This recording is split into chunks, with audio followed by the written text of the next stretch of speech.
Why are we streaming it from the exact room you're sitting in?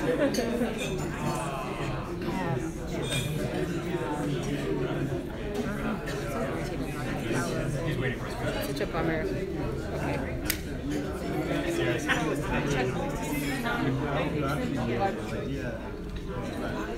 You have to read.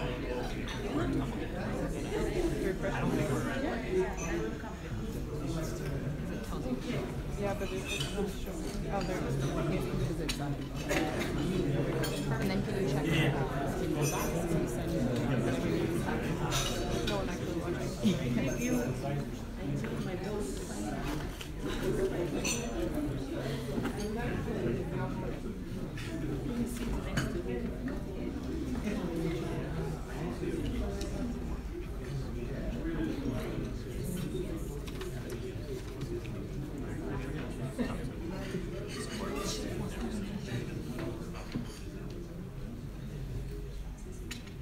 All right, so we're going to go ahead and get started again. I think that was a really interesting conversation. I think I was fascinated that there was a lot of interest in how does the private sector actually engage in resilience, and I think that we haven't necessarily exhausted that topic.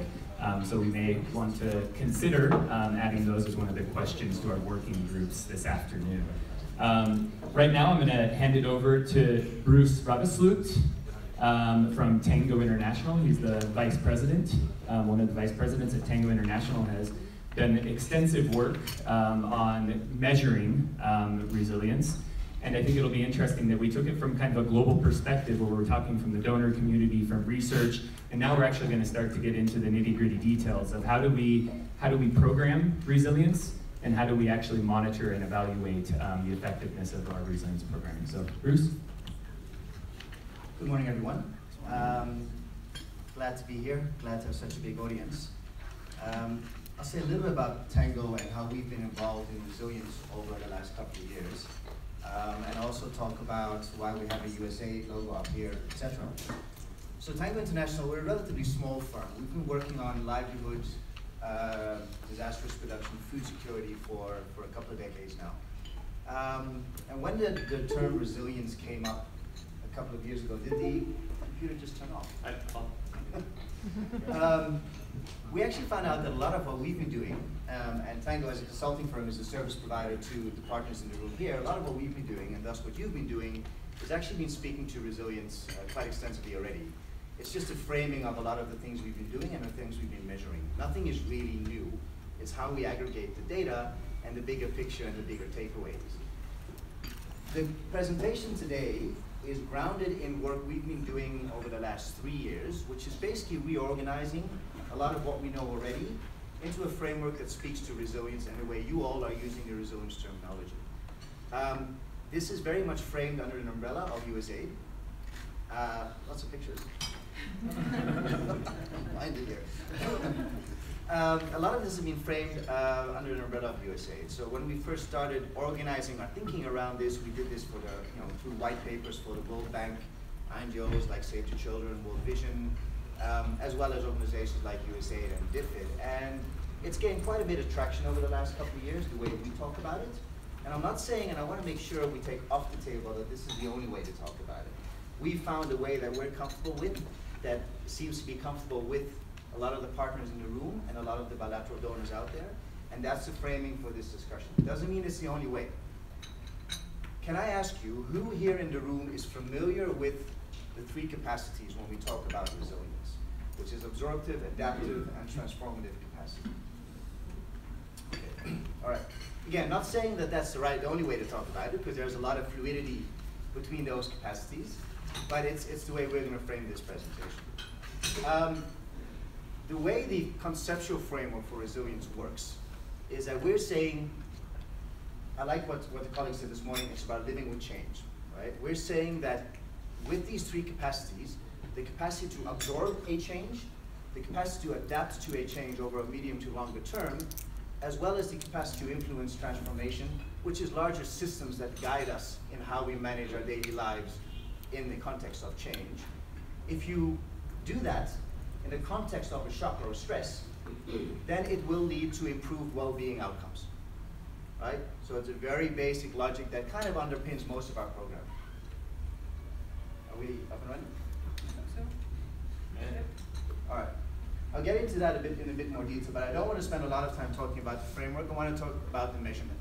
And I think because of the broad landscape of resilience, there's a lot of intimidation, I think, by people when it comes down to measurement. That's not only because resilience, it's because measurement challenges us in many ways already in our current program. So we're going to try and demystify that, share some experience about how we've been doing it, both at large-scale programming, think about $1 million M&E budgets, to smaller $30,000 M&E budgets. How do you take some of these concepts and put them into practice? I'm going to go through a 20-slide presentation quite quickly on the front end, which is quite conceptual. And I'm not going to go into too much detail, but I will say that I'm available over lunch. We'll set up a table. For those who want to talk more about the concepts behind it, we can do that over lunch. I want to get back to the back end of the presentation quite quickly, which talks about practical examples of resilience measurement.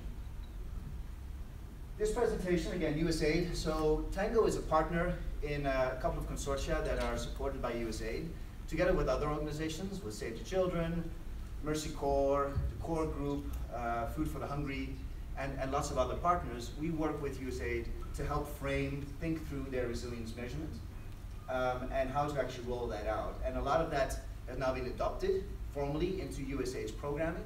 We're at the stage right now of figuring out the practicalities of rolling out those measurements. So this presentation is something that we've talked about in a couple of venues already.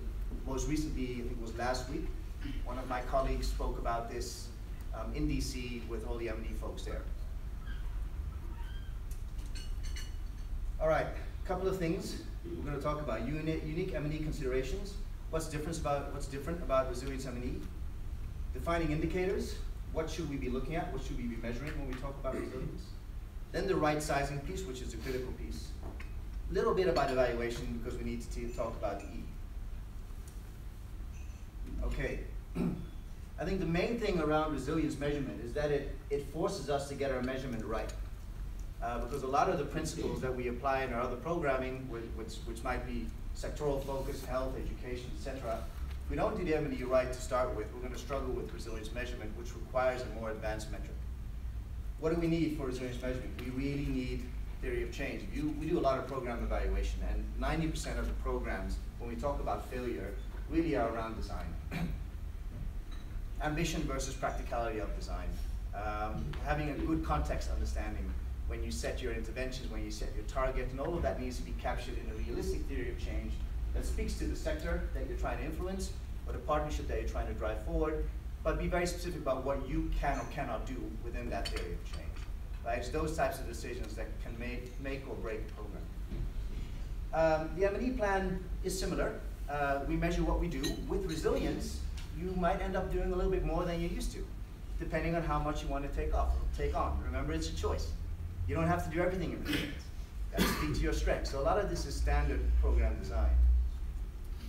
The issue is when you use a resilience lens and you commit to resilience measurement, there are a couple of principles that you need to follow. So you need to have a well-structured M&E system. You need to be quite purposeful about what you're trying to achieve with the M&E system. Are we trying to do performance monitoring, figure out how we're doing our work? Are we trying to demonstrate learning about what works and what does not in resilience programming, in which case you might need to think about impact evaluation, impact studies, counterfactuals. And be very specific about your purpose. What's different? We might end up collecting new indicators. We might end up collecting information indicators we already know, but doing it in a slightly different way. Maybe having a more temporal aspect. When we look at food security indicators, we want to maybe measure them more frequently, right before and after stresses, shocks and stresses. Right? So a lot of it is similar, but you will need to reframe your thinking around your resilience purpose and make sure that you measure what you do. Again, I can't say that enough. So the indicators we select, many will be the same, some might be different. I think one example here is that we need to be much more explicit about measuring our shocks and stresses. You cannot measure resilience in the absence of a shock or stress. Otherwise, you're just talking about latent capacity, right? So what we need to do, something that is new, is really to do more regular monitoring, context analysis of shocks and stresses as they experience, as our situation, our target areas experience them. Because only then can you actually know whether the capacities that we're building help us improve well-being indicators, like food security or etc., in the context of a shock or stress that is experienced. Does the capacity work or not? Without measuring the shock and stress, the frequency, the severity, the detriment to household social capital as that erodes over time with multiple shocks. All that needs to be tracked. Otherwise, you can't speak to resilience.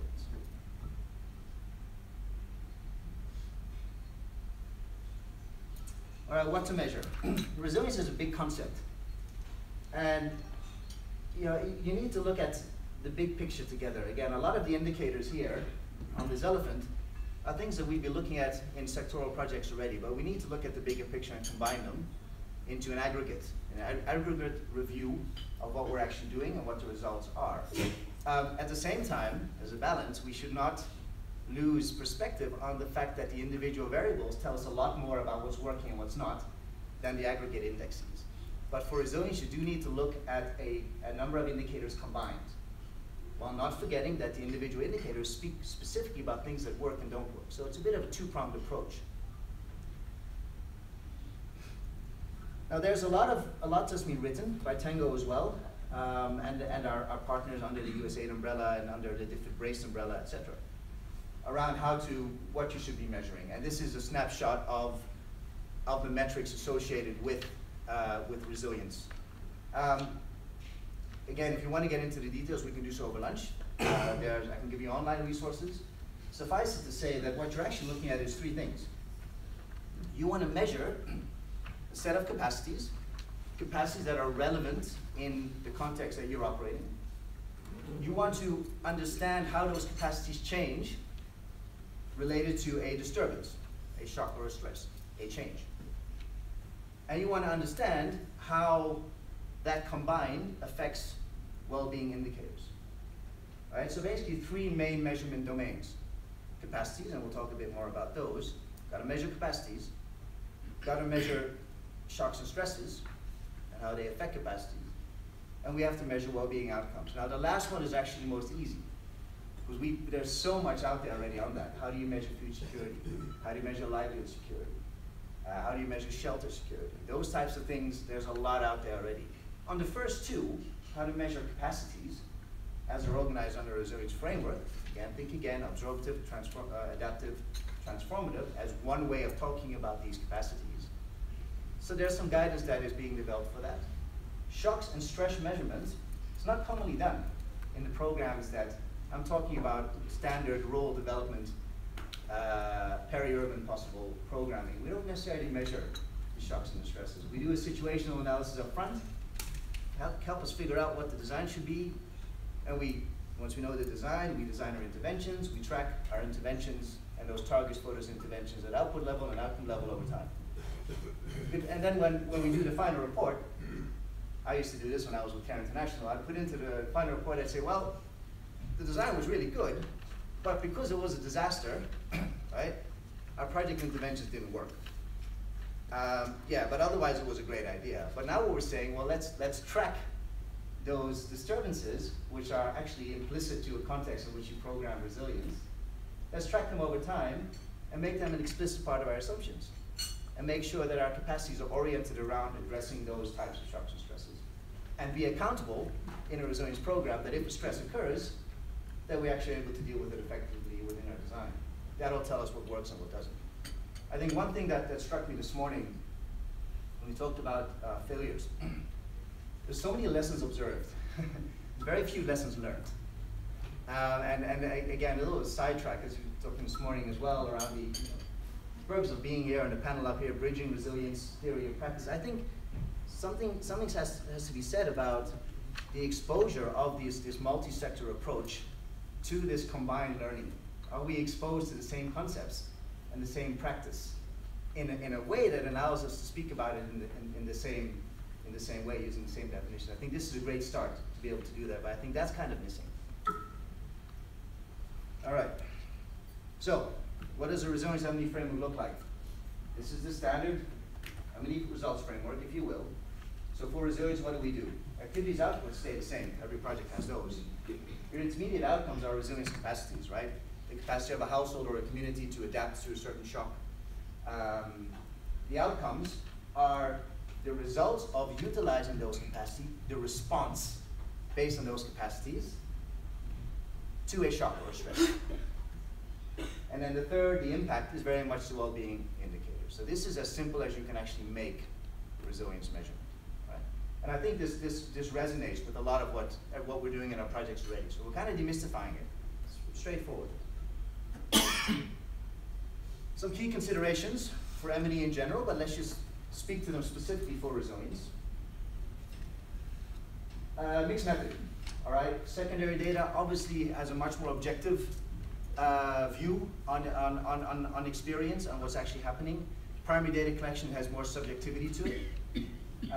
Timing and frequency, again, more regular measurement. If you want to capture shocks and stresses, we can't just do a standard traditional baseline, midterm, end line in an area that experiences annual floods. If that's the shock and stress, if that's annual, we need to do the measurement annual. Otherwise, we don't know we don't know whether what we're doing works. Scale, again, you measure what you do, but at the same time there is a higher scale to context analysis.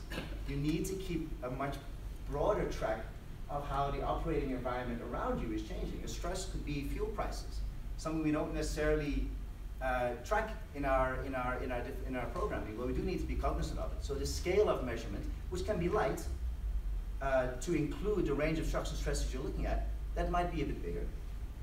Panel versus cross-sectional, that's really around the time dynamic. So you need to track things over time, and you need to track sectors across different types of groups. Stuff we do already in M&E. All right, when we measure capacities, there's guidance out there. I will share the links, have them up over lunch, so you can download all this. Measuring capacities is really about looking at the responses, right? And responses basically have three purposes. To prevent exposure to a shock or a stress, to prepare for an anticipated shock or stress, and how to act when shocks and stresses occur. Now the metrics around this, there's already quite a lot documented. You don't need to reinvent this. I'm sure within your organizations you have people that look at this and say, oh yeah, that's how we do it. Right? But what we've been able to do, hopefully, and I hope it's helpful, is kind of organize this information and speak to let's call it a low common denominator, right? Something that people can look at and that has some affinity with their own programming. Doesn't mean it's a perfect fit for everyone. But for example, in a response could be disaster preparedness and response. Let's keep it really simple, right? Large flood events, drought events, disaster preparedness and response. At community level, it can also be at household level. Type of capacity you're looking at, what are you trying to build in your program, right? You're trying to build early warning structures, flood protection, infrastructure. At household level, you're trying to build bonding capital, right? Can people go to neighbors to get support, etc.? And what are the resources that we need to establish these things? Once we figure out what it is we're supposed to be doing, right, and this is very generic, and I realize that, we can assign measures to this. I'm sure there's people in the room who've got metrics around early warning response, right? Whatever works for you. So once you nail down what you're doing, the indicators follow quite easily. Shocks. Again, determine which shocks and stresses are important in the project context. This is where some of the scale comes in. Which do you include? And a lot of that requires a good understanding about how the programming domain that you're working in, how that is affected by these shocks and stresses. And to what extent you want to be accountable to building capacities to deal with those shocks and stresses. Again, it speaks to the issue of partnership that came out this morning. This is huge. There's a huge range of shocks and stresses that affect the communities that we work with. So you need to do things in partnership, pick your corner, pick it well, commit to it, be accountable to it, and measure it. Doesn't mean you need to measure everything. And then contextualize these shocks into things that can be measured. A couple of things you need to take into account, I mean, I think it boils down to two main things. Number one is distinguish clearly between stresses and acute shocks, and understand that the indicators for those are different. And the second is the more frequent measurement, which needs to take place. And what we're doing right now in a lot of programs that have the resources, we're doing something that's called an RMS, a recurrent monitoring system, which is actually a couple of months. So a couple of months apart. So we would do every 3 months, for example, in Nepal, and in other programs as well, the PRIME program in East Africa. We're measuring the exposure to the capacities and the exposure to shocks and stresses every 3 months, so we can make real-time adjustments to what's working and what's not working. Now, this is not only a performance measurement, right? This is really about learning. So the investment that's being made here is very high, and it is about learning, and it's helping us develop some of the guidance I'm going to talk about just now, which is what are some of the minimum things that we need to do in measurement. That can only be done when we invest quite a lot of money, cast the net wide, measure a lot of things, and slowly whip down which indicators have the most predictive power around resilience. Again, some examples here. Food price shocks, covariate and acute. Types of indicators, market prices, exposure severity to those shocks. What level do we measure them? How often should we be measuring them? This is not prescriptive. This is just how we've been doing it, and we find it works quite well, and we can assign tools and a budget to it. So it's out there if people want to use it. I will talk about some lighter options just now. Measuring well-being, remember we have the 3 domains, capacity, shocks and stresses, and well-being. We've talked about the first 2. I don't want to talk too much about this one. There is a lot out there already on how to measure things like food security. An important point here is, though, that in resilience measurement, the analysis around the values that we find should not be linked explicitly to absolute values. So the intent here is not, even though it's kind of implicit in how, the purpose of resilience, it's not to hit a certain food security or dietary diversity target. It's around the relative change in those values in the context of a shock or stress. The end game is obviously improving well-being, but for resilience measurement, we want to know, are these capacities and these related well-being outcomes, are they able to survive and thrive through a shock or a stress? So a lot of emphasis on relative change. Things that in a regular food security program might be considered poor results, in a resilience program, if there's a big stress or a big shock, and we're actually seeing at least some improvement still, or no setbacks in food security indicators, for resilience, that could be considered a success. It depends on how you frame it. All right, so that's all the big stuff. How do we right size that? As I said, to do what we just talked about well, we're talking about $1 million M&E budget. And that's huge. And a lot of the, I'm now speaking to Augusta USAID colleagues in the room, you've invested heavily in this because you are, in certain regions, certain focus countries, because you want to come up with a learning that allows you to apply a lighter model across your program. You've got to make the upfront investment first, right? So what has this told us, TANGO, and our partners so far, is that you can get away with only measuring a couple of things that still give you the predictive power and the ability to assess whether a resilience program is working or not. So some of these indicators in the fuller model are very much research oriented. You don't need to measure everything.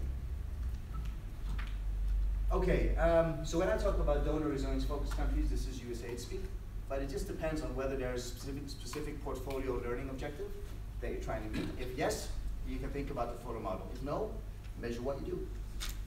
I think the main thing when we talk about resilience measurement is that if you pick a corner under resilience measurement and you don't do everything, you don't focus on transformative capacity, you only do early warning response, you need to just understand the trade-offs and what we can say about what we're doing in resilience. Then we're not doing resilience if we're only working on one thing. We're contributing to certain elements of it. So when you measure things, and that's fine, just make sure you understand what others are doing as well. So just make sure that the language that you use to talk about resilience is appropriate to what you're doing and what you're measuring and what you can say about your programs. The main thing that we have right now is that 5 years ago, everyone designed resilience programs, and now 5 years on, all the results have to be measured, and none of them are real resilience programs.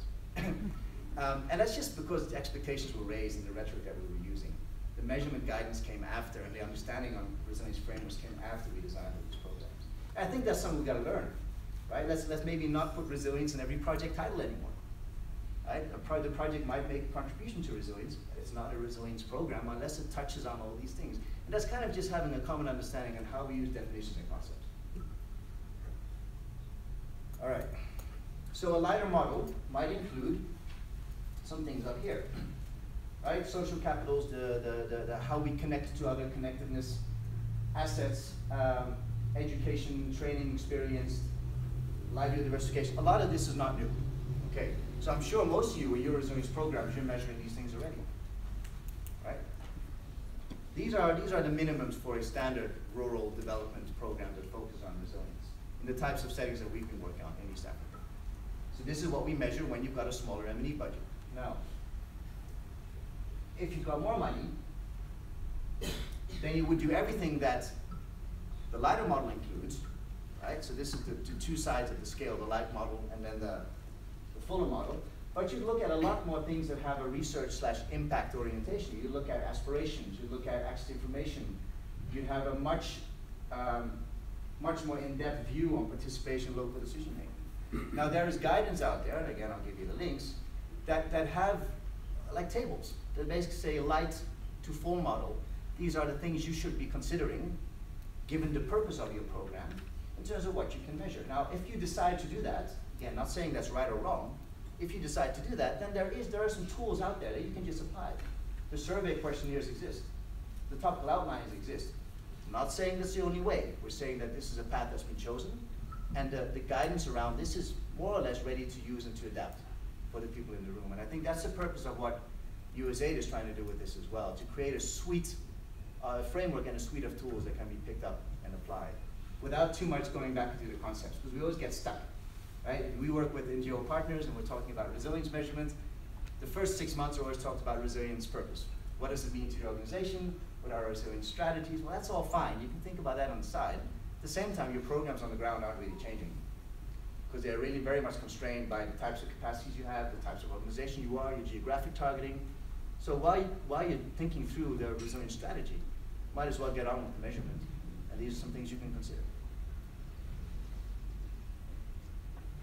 Talked about this a little bit already in evaluation. The performance evaluation and impact evaluation. There's a bit of a tension that's emerging here because we feel, and I have the same in my programs that I work on, I always feel the tendency around resilience to do impact evaluation because I want to understand it more. And it's complex, and I want to know whether it works or what doesn't work because I'm actually doing the same thing, but somehow I feel that I'm doing something differently and I want to understand that better. So that's impact evaluation. That's with a counterfactual, big learning objective, trying to figure out what works and what doesn't work. That's what our donors want us to do as well. Right? A lot of the larger donors are right now asking for impact evaluations because they want to know how to roll it out across the portfolio. As a project manager, I was always interested in performance evaluation.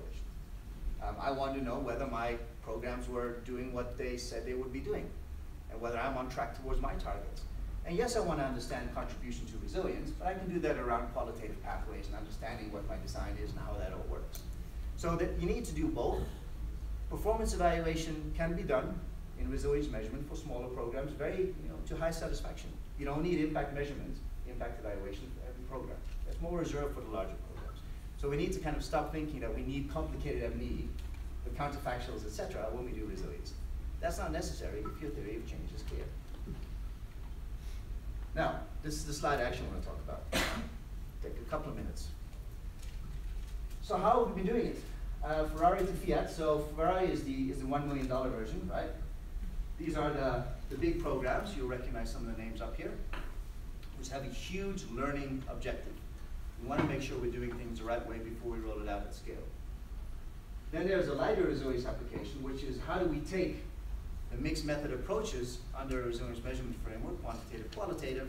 How do we apply, for example, the quantitative tools instead of having a 2.5-hour survey like Prime does to do a 1-hour survey because that's our resources, right? So how do we do that with a $30,000 to a $50,000 M&E budget? Right? Think about your $1 to $5 million programs. And then there's something even lighter, which I call I've got 3 kids and they're all learning to ride their bikes at the same time. And I call it my youngest daughter's little tricycle. with the broken wheel that doesn't really go very fast. That's another level that we need to think about. It's when you don't have any resources around the resilience measurement at all, because that's not the way you set up your program, that's not the way you set up your budget, you just call it a resilience program. There's some examples about how to do that as well. So for example, with Mercy Corps in Myanmar, they had a resilience program, no resilience metrics. We took a community resilience framework and applied it ex post, both with a survey and with topical outlines, focus group discussions with the beneficiaries, to find out what progress had been made against these various capacities. So we compared the intent of the program. Were they looking at absorptive capacities? If so, what was it? Were they working on transformative capacities? If so, what was it? What were the qualitative reflections around it? And you can use things like outcome mapping and more qualitative oriented tools to talk about those types of things. That was a $50,000 budget for a final evaluation. With LWR in the Philippines, we basically took a 20 indicator resilience index and selected 8. Now that program said it was doing everything. It was doing absorptive, early warning response, preparedness. It was doing adaptation around livelihood adaptation and microfinance. It was doing transformative and working with government and setting in place local government policies and frameworks, etc. So we were able to find a couple of indicators relevant to what the program was doing in each of those domains, and to do a basic analysis around progress made in those domains. Good enough, right? We can say something about progress. It's good enough. It doesn't need to be as robust and have complicated analysis and correlations. You can say something. Even lighter, with CARE in Thailand, I think this was a $15,000 budget. We basically, again, ex post applied qualitative tools against domains. And right now, what we're working on with the Global Adaptation Fund, the one that's linked to the carbon credits, they've got resilience right up front. They've got 63 projects. I think it's $1 billion portfolio across the world. They don't have any impact metrics in place. So what we're doing there is we're looking at the intent of the programs. Were they designed to contribute to certain types of resilience? If so, let's kind of find the number that have actually 63 projects. 12, I think, right now have a transformative aspect where they're trying to work at national level systems, right? And then we work through the project material, do the key informant interviews online, and look at the results. Have they made any type of dent in those national level systems, right? We make sure we've got the right consultants on the team, and we can speak about that. So at portfolio level, even in a qualitative assessment, we can say that the adaptation fund, when we finish the thing in 6 months' time, we can say that the adaptation fund has invested so much in projects that want to achieve A, B, C. And in A and B, these are the types of results that they're achieving, and this is what's working well and what's not working well. In C, they've tried, but it really hasn't yielded the results they expect. That's resilience analysis. Good enough. All right, I am not leaving a whole lot of time for questions, and I hope that there are a number. Again, what are we trying to do in this presentation? Snapshot of the current state of resilience measurement. There's a lot out there, very difficult. We do 3-day workshops on this, very difficult to synthesize. But what I want to emphasize here is that the right sizing is possible. There's a right size for everyone. Don't get caught in the trap that you're committing yourself to complex M&E when you've got a simple program that has simple results. Understand the contextualization of your own work in that broader picture. Speak about contributions to, as opposed to committing and being accountable for a full resilience program. I think really that right sizing is just matching your resources, plus what you're doing, and what you want to say about your portfolio. It's not as, I think the main message is, it's not as complex as we think. We already all know how to do our M&E better. This gives you a framework to speak to resilience when we do our M&E. That's about it. I'll open the floor to questions. Did I speak too fast? Sir.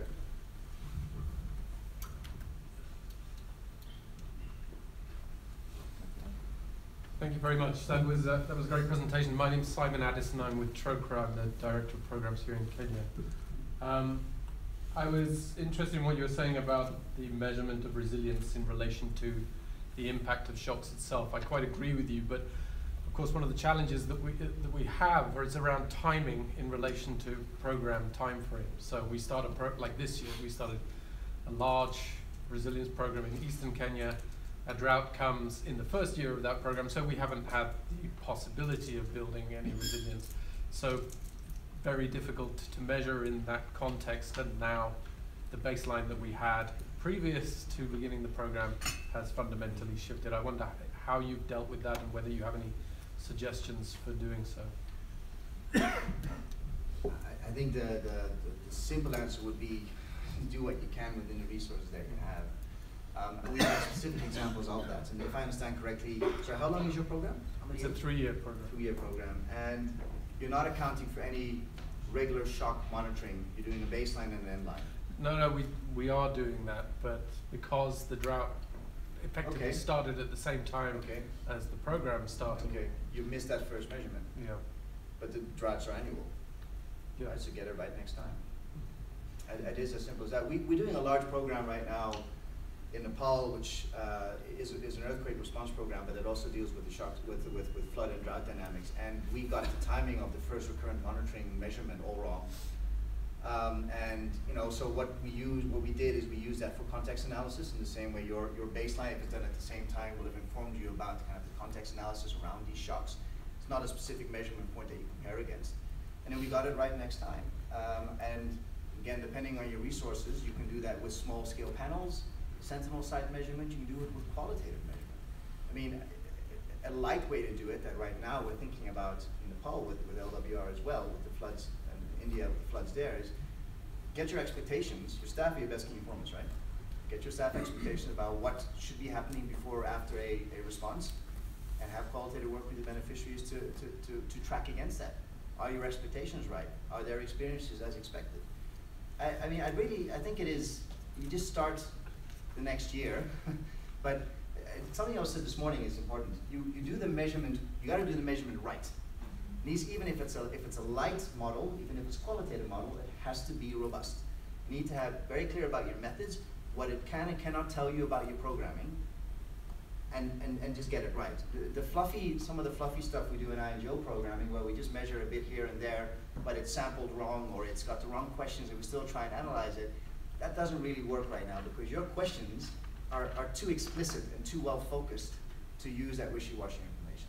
So even light approaches with a couple of focus groups can work as long as you're very purposeful and specific about what you're trying to know. Others? Please.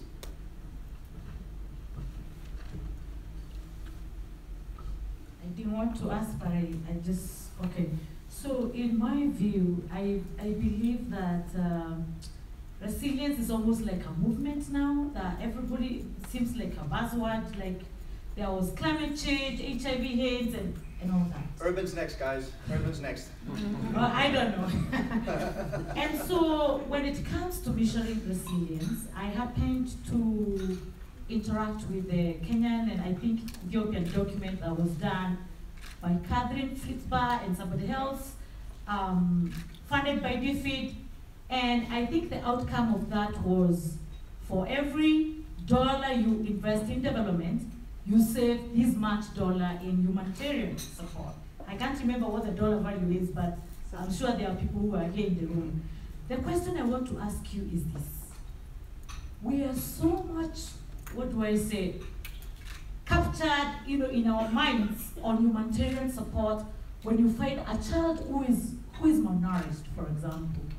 That when you tell people, let me put my money in capital investments like water supply, such that the storage capacity is increased, and when there is a shock, people have enough water to move them to the next drought or to the next rainy season. So how do we change our mindset? And this is to donors, this is to development partners, and here you work with CARE. And so how do we do this collective movement to change our mindset? Because I think that's where we are stuck, including myself. That's a great question. So the resilience issue, the resilience concept, as I said, came before we started measuring resilience in a structured way.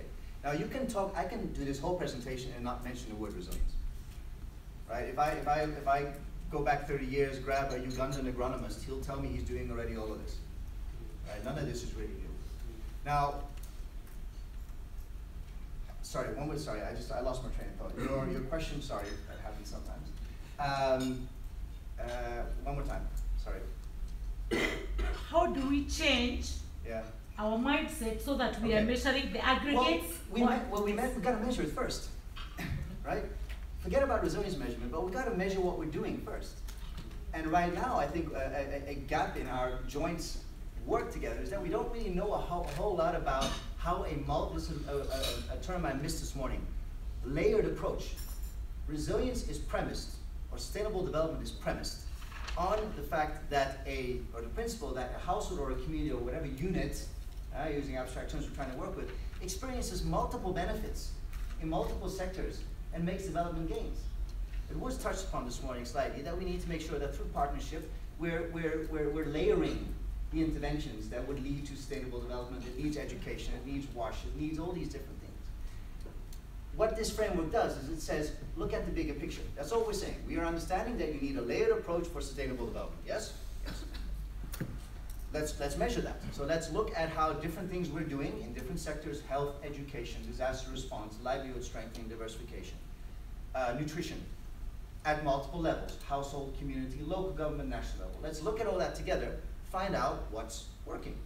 And in that case, you will, if you have the information, and that's where the dollar values that you're talking about come from, we will know that if we do something that is not implicit to disaster response, like focus on WASH, that has huge benefits going forward in terms of adapting to these shocks and stresses over time.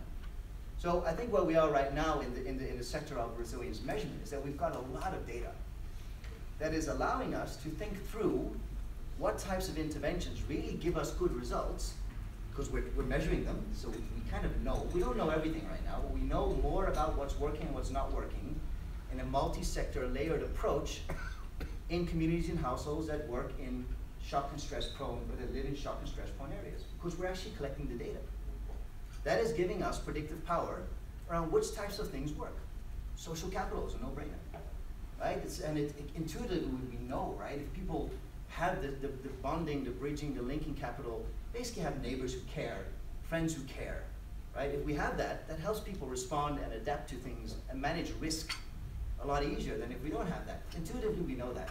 We've got data that shows if you do, instead of doing 15 things, you do only that, that actually gives you huge bang for your buck, right? So there's already implications for programming coming out of the fact that we're measuring these things and are slowly able to analyze what works well and what works less well in particular sectors. That's the lighter model.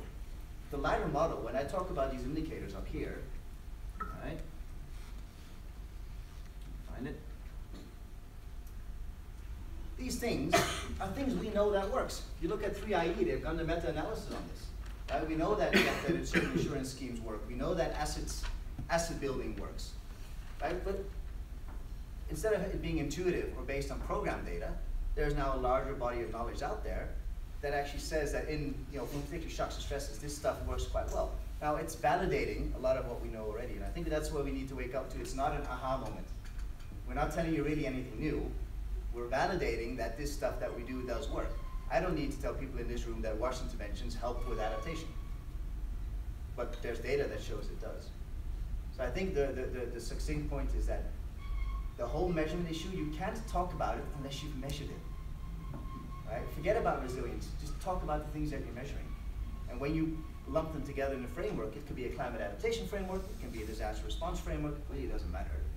But because we've got some data around it, we can have an informed discussion amongst peers about what works and what doesn't, as opposed to using anecdotal information like we often do in these types of meetings. And it's kind of a resource, I think, for people to draw upon. Doesn't need to tell you what to do, but there's experience out there, might as well have a look at it. Other questions? Thank you so much. My name is Elizabeth Okiri. I work in a research organization. And you just said that there's need to evaluate performance and impact.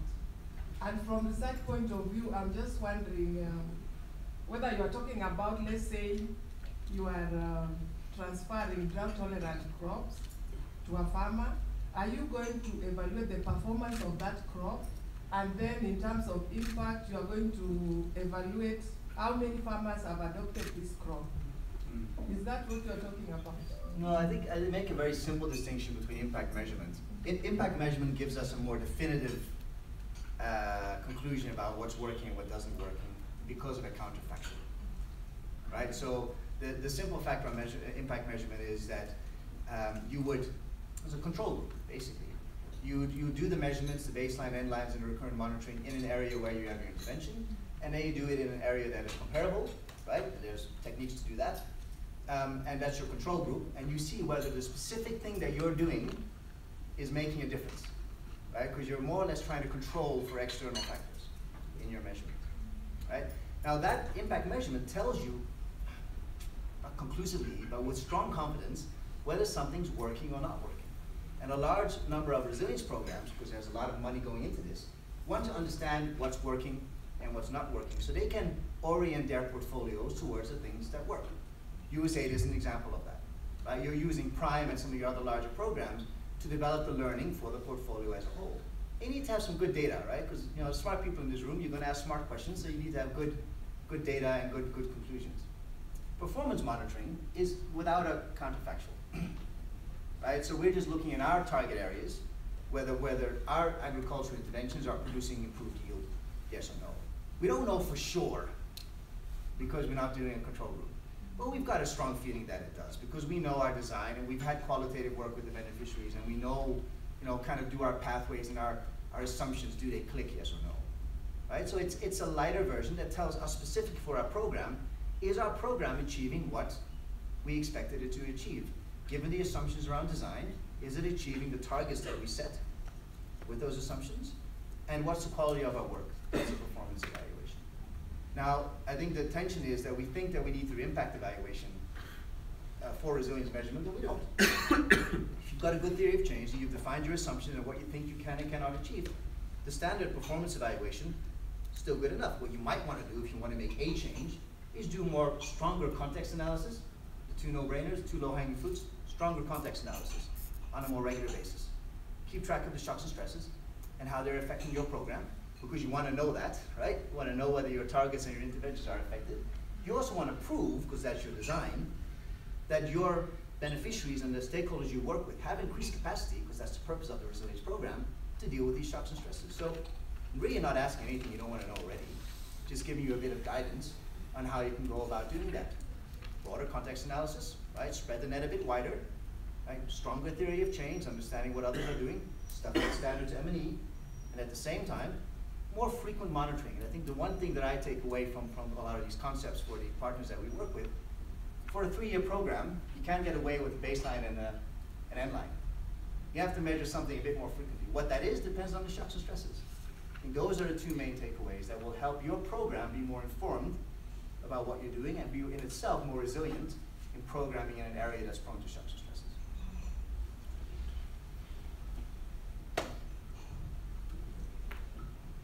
Thank you. My question is about developing adaptive measurement systems. A lot of us set up a measurement system and then that kind of runs through the project. But I think what you're talking about, how when we see these dynamic relationships, often in projects, we find new relationships that we weren't expecting. We have this measurement system that's been approved that we're supposed to follow. Do you have any tips or information about how we build adaptive capacity into these measurement systems to learn while we're doing it? Yeah, it's funny how every presentation we do around resilience, and again, call it what you want, always comes back to M&E and information use, right? So that's kind of the dinosaur in the room. Now, what's happening, and our partners are running into this as well, if you kind of follow the principles that I just outlined, and a lot of programs do. We're not saying this is how, we didn't come up with this. We're just representing what the sector is doing and the movement in the sector. You're coming up with a lot more information. So you got to think about how do you manage that information, how do you store it, how do you process it, and how do you utilize it, right? Adaptive management. Now, if you're going to be measuring things, well, let's go back to a standard old school program, right? We figure out 3 months after the project closed that what we did didn't work. That's great, because we can throw our hands in the air and say, well, we'll get it right next time. We're not expected to adapt, to have adaptive management in that context. If we do it on an annual basis, we will have information, and we're all informed users, right? That will actually force us to say, well, I've got the information, I should be doing ABC and I'm not. How do I change that midway through a program? How do I talk to my donor about that? So one thing we're dealing with right now is actually two elements. Number one is better information management. So we are talking about electronic management information systems, right? So the standard Excel-based type thing in a project manager's computer doesn't work. You need to have more real-time data input, data processing, and there's tools out there, open source, right? You link ODK forms as a data entry system with Google Analytics, which is free. It'll give you visual representation against key indicators. Requires a bit of investment, but it's not huge. There's people who know how to do this. And then also making sure the decision makers, right, our program managers, are equipped to make those decisions. Often a program manager is actually just a kind of a conduit to a donor and a communicator, a channel of communication. Now you're going to expect them to make changes. So you're going to have in your design, you're going to have to build in milestones, contingency funds that allow you to change some of these things. Right? So better, stronger management systems and better information management. And those are just core capacities that you are going to require for this type of programming. But that, I think, would apply to every type of programming. Right? So it's not resilience centric. But specifically, online information management is what we're doing, and having a much more iterative approach. Partner much more, every quarter, reflection meetings against outcomes. A lot more reflection and iteration with your partners about what's working and what's not. So those are things you can budget. To break it down simply. Yes. Yes, please. Very interesting. Thank you. I have a leading question after this initial statement. Very often I find, and I have found in my past as well, that when you're choosing between different projects, you're choosing between apples and pears and coconuts and something else. You're not comparing anything that is comparable. You're looking at different regions and comparing them, and then you come down to numbers like, okay, how many households will we impact, and what's going to be the net benefit per household. So there is some sort of comparison of similar numbers, but they don't make any sense. How would you, with what you do and what you know, suggest that it's to make it possible to compare and make the what's sort of, I don't know if that comes down to a number that you need to look at. In the private sector, it comes down to internal rate of return. So I can compare things on different continents, and I can make a comparison, and I can say, well, with the risk, which is built in by the discount of value, I can see that if I put my money here, it's going to pay me 10%, and if I put my money here, it's going to pay me 50%, and it's going to happen over 5 years. So I can choose the 50 if I'm after that. What kind of similar approach could be used for drawing on all the information and everything that you have to help us choose better? Well, I can talk about how it's being done. I think it's difficult to give a recommendation there, but there's, again, I think a lot around what we're talking about right now, 5 minutes actually, is guidance and understanding the trade-offs. Right? If we have a perfect model, when we do take parts of it, understanding what parts we are and are not doing, and just speaking informed about our measurement methods. That's what you do in an evaluation. Everything. Just be clear about what you are measuring, so people don't catch you out on things you say you're measuring but you're not. And there's two ways that that's being done. First of all, application of indexes. Right? So the resilience index is made up of an absorptive capacity index in the way that it's been framed in this conceptual framework. Looks at, you get punched in the nose, how quickly do you get back up? An adaptive capacity index, which is how are you able to plan for shocks and stress in the longer term and mitigate your sensitivity to them. Right? Transformative impact to transformative results, which is the systems around that, and that's we're actually talking about changes like the Maldives resettling in India, for example. Those are larger, bigger issues. The advantage of indexes is that across settings, across countries, across different programs, you can populate an index with variables that are standardized, but that are also contextualized to that particular project. Now that variable itself might not be comparable, but the index, right? Let's say you've got 10 variables in index. 3 are applicable to this project, 5 are applicable to this project. You will still have an index value with context. You need to understand what it is and what it is not. You can compare index values. You can say, in this country, the relative change that was made is this numeric, 0 to 10, and in this country, it's 0 to 10 with different variables, but the relative change can be compared. That's using the numbers. That's complicated. This is a question that is being dealt with in climate finance architecture at high level. So the Climate Investment Fund, we do a lot of work with the PPCR, the Pilot Program for Climate Resilience, under the Climate Investment Fund. So we do national M&E systems on this. They said, forget about the numbers, I can't do that, that's too tricky. So they do qualitative assessment. So that, again, big World Bank Climate Investment Fund does not measure numbers. They measure two things. They measure coverage, how many people are reached by whatever we're doing, and then all the assumptions around intermediate outcomes and outcomes at project level, figured out there. At national level, where a portfolio is supposed to contribute, they do an annual scoring workshop. At the beginning of the PPCR portfolio, they say, where do we want to be in 5 years' time, from 0 to 10, in terms of capacity, policy integration, other things. And they set that, so that's a standard scorecard, but they said in Tajikistan, policy integration means this and this policy is in place. On an annual basis, they track against that. You can tell a project story based on that. You can know how many people you're reaching, the investment you're making, and it changes it's achieving at the level that you're interested in. In this case, it's national portfolios. You put those two together, you can say, hey, in this country, we're doing this with this number of people, and look, it's changing this. These policies are in place, funding is being leveraged, they're accessing the Green Climate Fund through enhanced direct access, whatever. In other countries, it's not, because they're doing things differently. Does that give you information on which to base decisions? I think it does. So a lot of the qualitative work, this is quantitative modeling, but what it is doing is helping us think through qualitative measurement, which is done in the private sector as well. And we often discard that. We need both. If you can do the quantitative stuff, it's much more robust. But qualitative can give you the information you need. If it's good enough for the World Bank to make, $400 million investments, I think it can be good enough for other programs as well. Does that answer your question? Yeah, very good, thanks. Sure. Yes,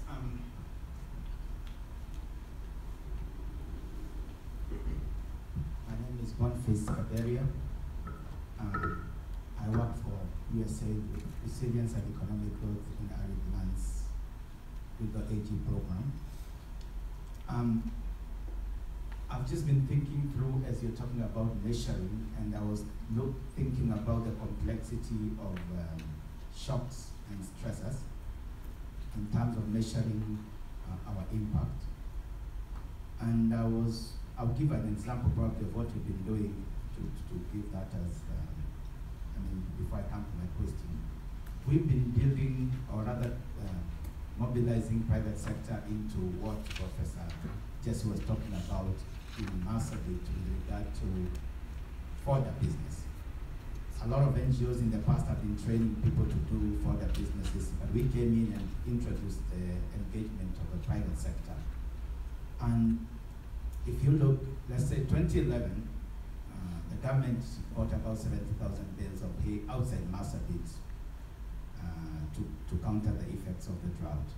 But with the private sector introduction, this drought this year, actually the government was able to get that almost similar amount of bales of hay internally. However, what happened is, you could easily say, yes, we've responded internally, there's capacity internally to respond to that. But what happened is, there was also a behavior change that we had to introduce to, so that people start using hay internally. And that meant competition for the hay. So even the private sector got a huge benefit in terms of selling to the government. The prices shot from the usual 250 to 600 because the demand was there. Now here comes in a different shock that we didn't anticipate.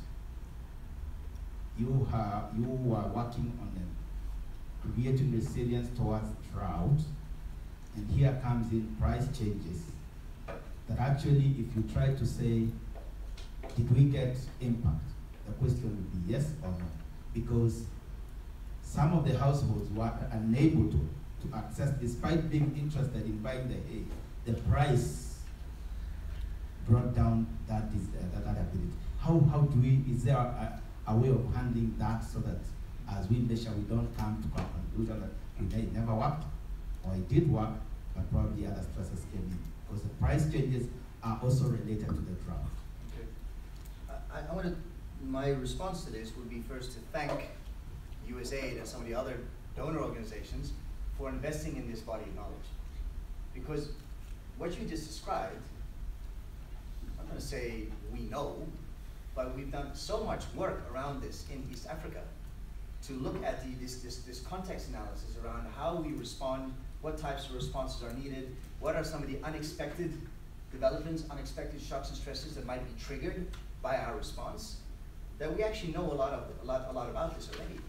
Now, I think the question is, how do we make that available to users like yourself and to private sector users? And that, I think, comes back to this thing that we need to have a similar exposure to theory and practice, and this is a good start.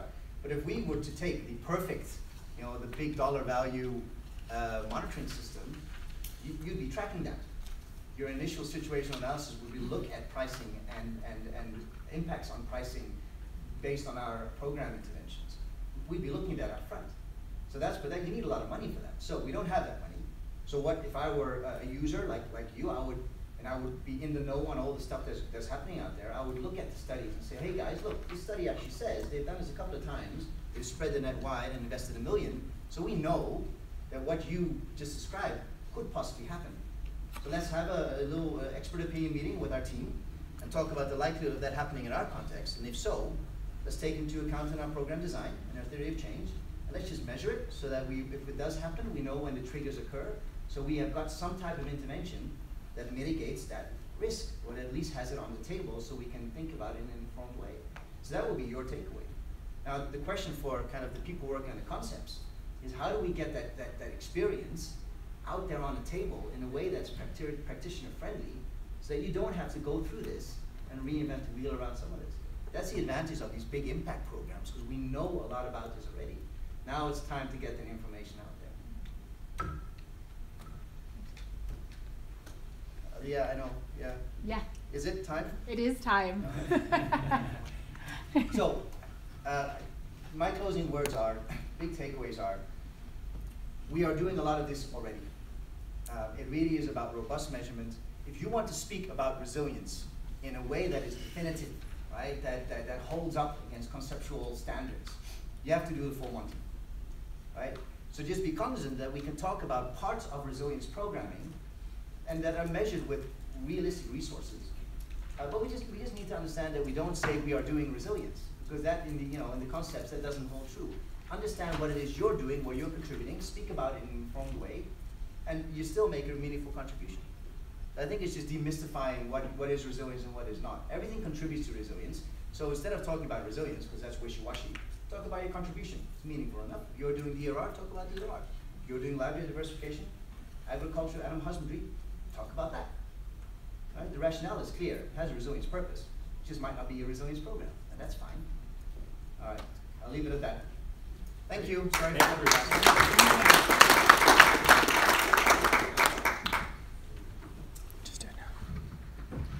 Thanks a lot, Bruce. A lot of really interesting concepts there. LWR has been collaborating with TANGO as well, and being a medium-sized NGO, it's an imperative for us to figure out what that Fiat, or maybe somewhat beyond a Fiat model is, because we don't have the projects where we can invest $1 million into them to try to understand resilience better. So one of the reasons why this event was coming together is because we had 2 evaluations, one from Catheter Leaser.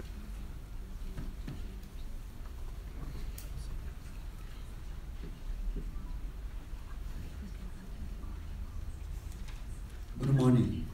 Good morning. I'm Gabriel Bokode, and I'll be sharing with you our experience from Catholic Relief Services in terms of building resilience and some of our key learnings in that process.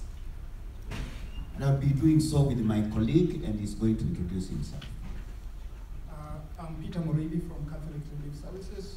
I do monitoring, evaluation, accountability, and learning for a program called Farmer to Farmer.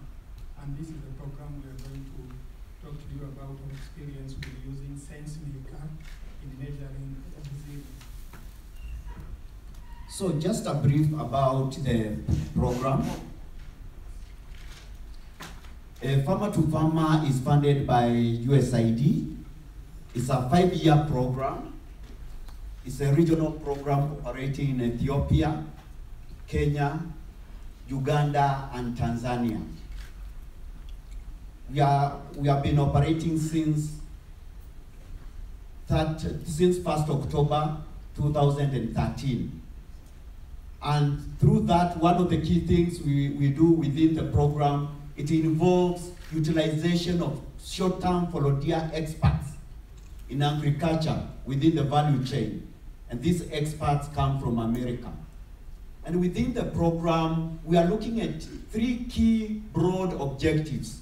And one of them is supporting the inclusion of rural farmers in selected value chains. The second one is looking at how best we can strengthen their resilience. And the third one is how we can support the farmers work together, especially in preserving the natural resources upon which all of us depend on. Farmer to farmer basically kind of works towards building or helping the farmers to achieve income, become resilient within the landscape. And this is the strategic objective for the CRS. And within that, we follow what we call the pathway to prosperity. And within the pathway to prosperity, as you know, Catholic Relief Services works with people who are in emergencies. That's one of the things the organization is known for.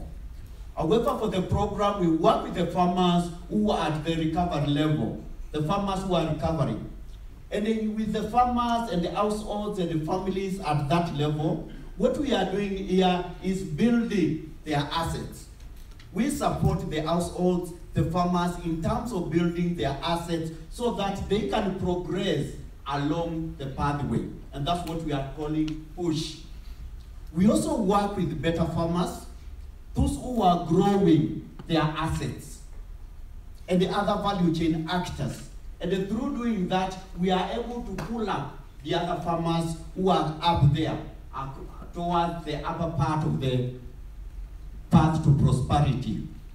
One of the key things the agency, through our programming, has come to learn is that we work with farmers, we work with the households, we work with the communities that are periodically exposed to shocks and stresses. And therefore, we are focusing on developing the capacity to cope, adapt, and transform, and therefore to become self-reliant. So are you guys able to hear me without the microphone? Can you use the microphone for the stream? Oh, okay, I'll use the microphone.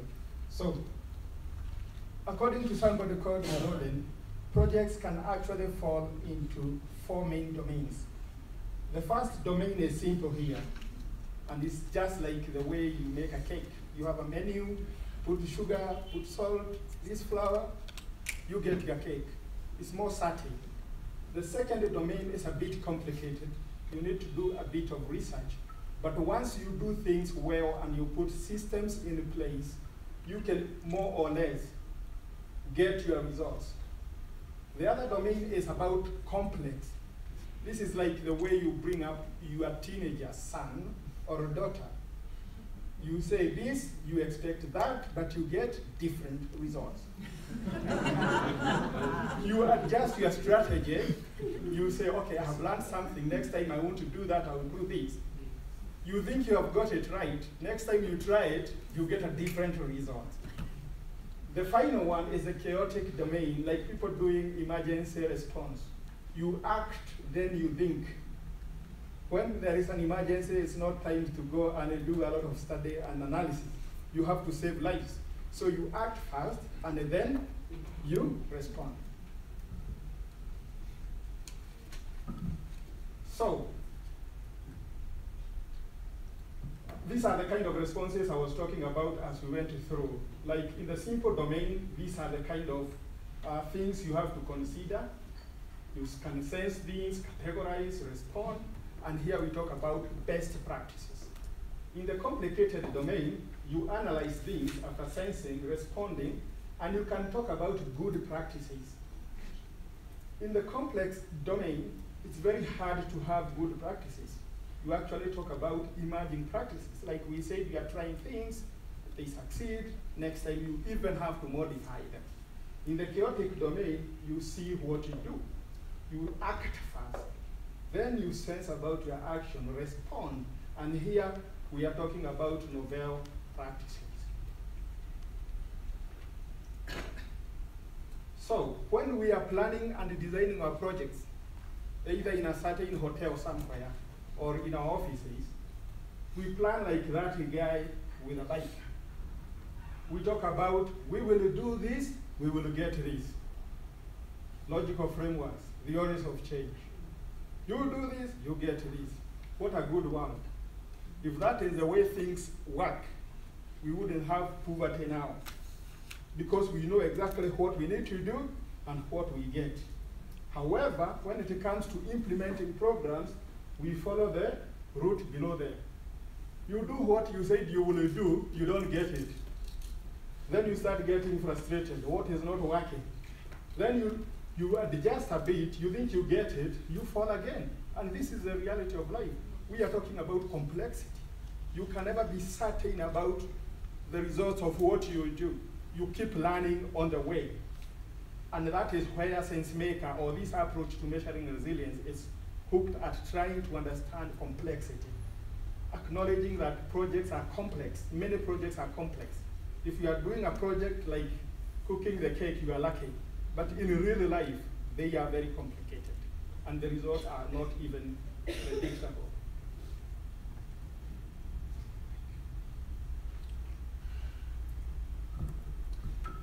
So basically, as an agency, one of the key things we have been reflecting on is on resilience. And for the last 3 years, the agency brought in people from different countries, because CRS works over 90 countries, from the programming, from different sectors, to think through our understanding of resilience. And what the key area here was really to enable the agency first to have a clear understanding of what resilience means when we are doing our programs. The second thing was, how best can we build resilience? And the third one was, how can we assess resilience? And in doing so, the team had to reflect more on what others had done, especially the Institute for Development Studies, TANGO, and I'm sure you have heard what they have done, the USAID, because a lot has been done, and a number of frameworks have been developed. And therefore, based on the staff from different regions, the empirical knowledge in supporting resilience strengthening program, CRS came up with this resilience analytical framework. I will not go to the details, but basically in short, we focus, and the main focus is the human agency. The people, the farmer, the household, the communities. These are central people in any development, any change. They are the central. Because they are the first people who take action if anything happens. Within the community, within the households, we have systems and structures. And therefore, within the systems, we have the norms, we have the values, beliefs, we have structures like organization within community level. And therefore, this affects what happens.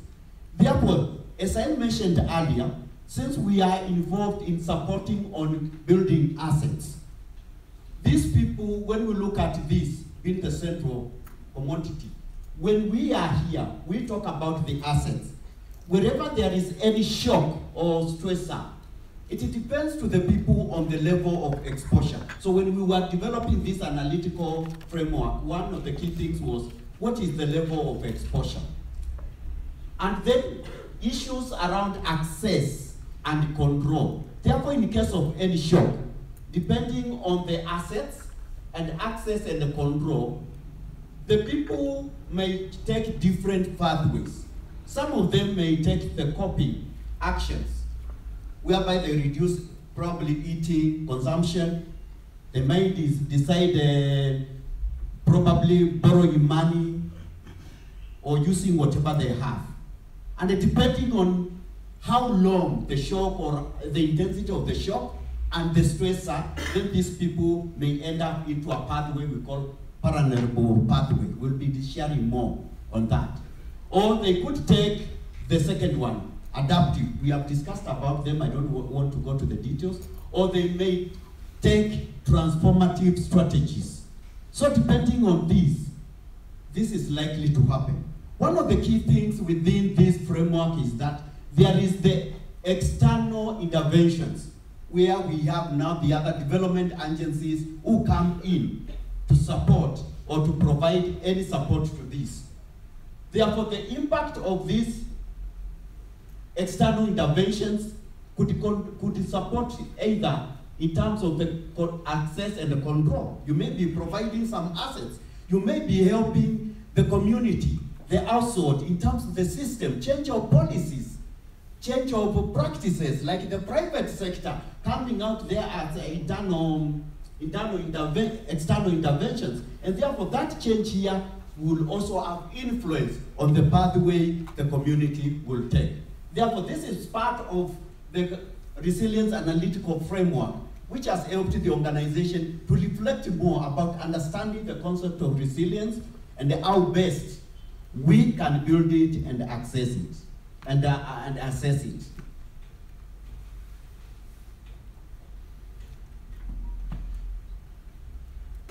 So, in the year 2015, some work was done, a pilot study was done in Nicaragua, and we were trying to look at the pathway to prosperity, seeing what is happening, and we did a pilot study in Nicaragua. We also did another pilot study on a resilience study, and this one we did in Tanzania. And some of the things we are looking at, again, the pathway, based on the experiences of the communities, based on the experiences of the farmers. I'm not going to the details because I'm just showing some of the key things we have done before. And then in Kenya, we looked at a number of things because one of the key things we were trying to evaluate the program, the farmer-to-farmer program, and we looked at the resilience and the experience we had in terms of developing the signification framework on the resilience and the pathway to prosperity signification framework. And within that, we developed 5 key learning questions, which were guiding in terms of the whole process.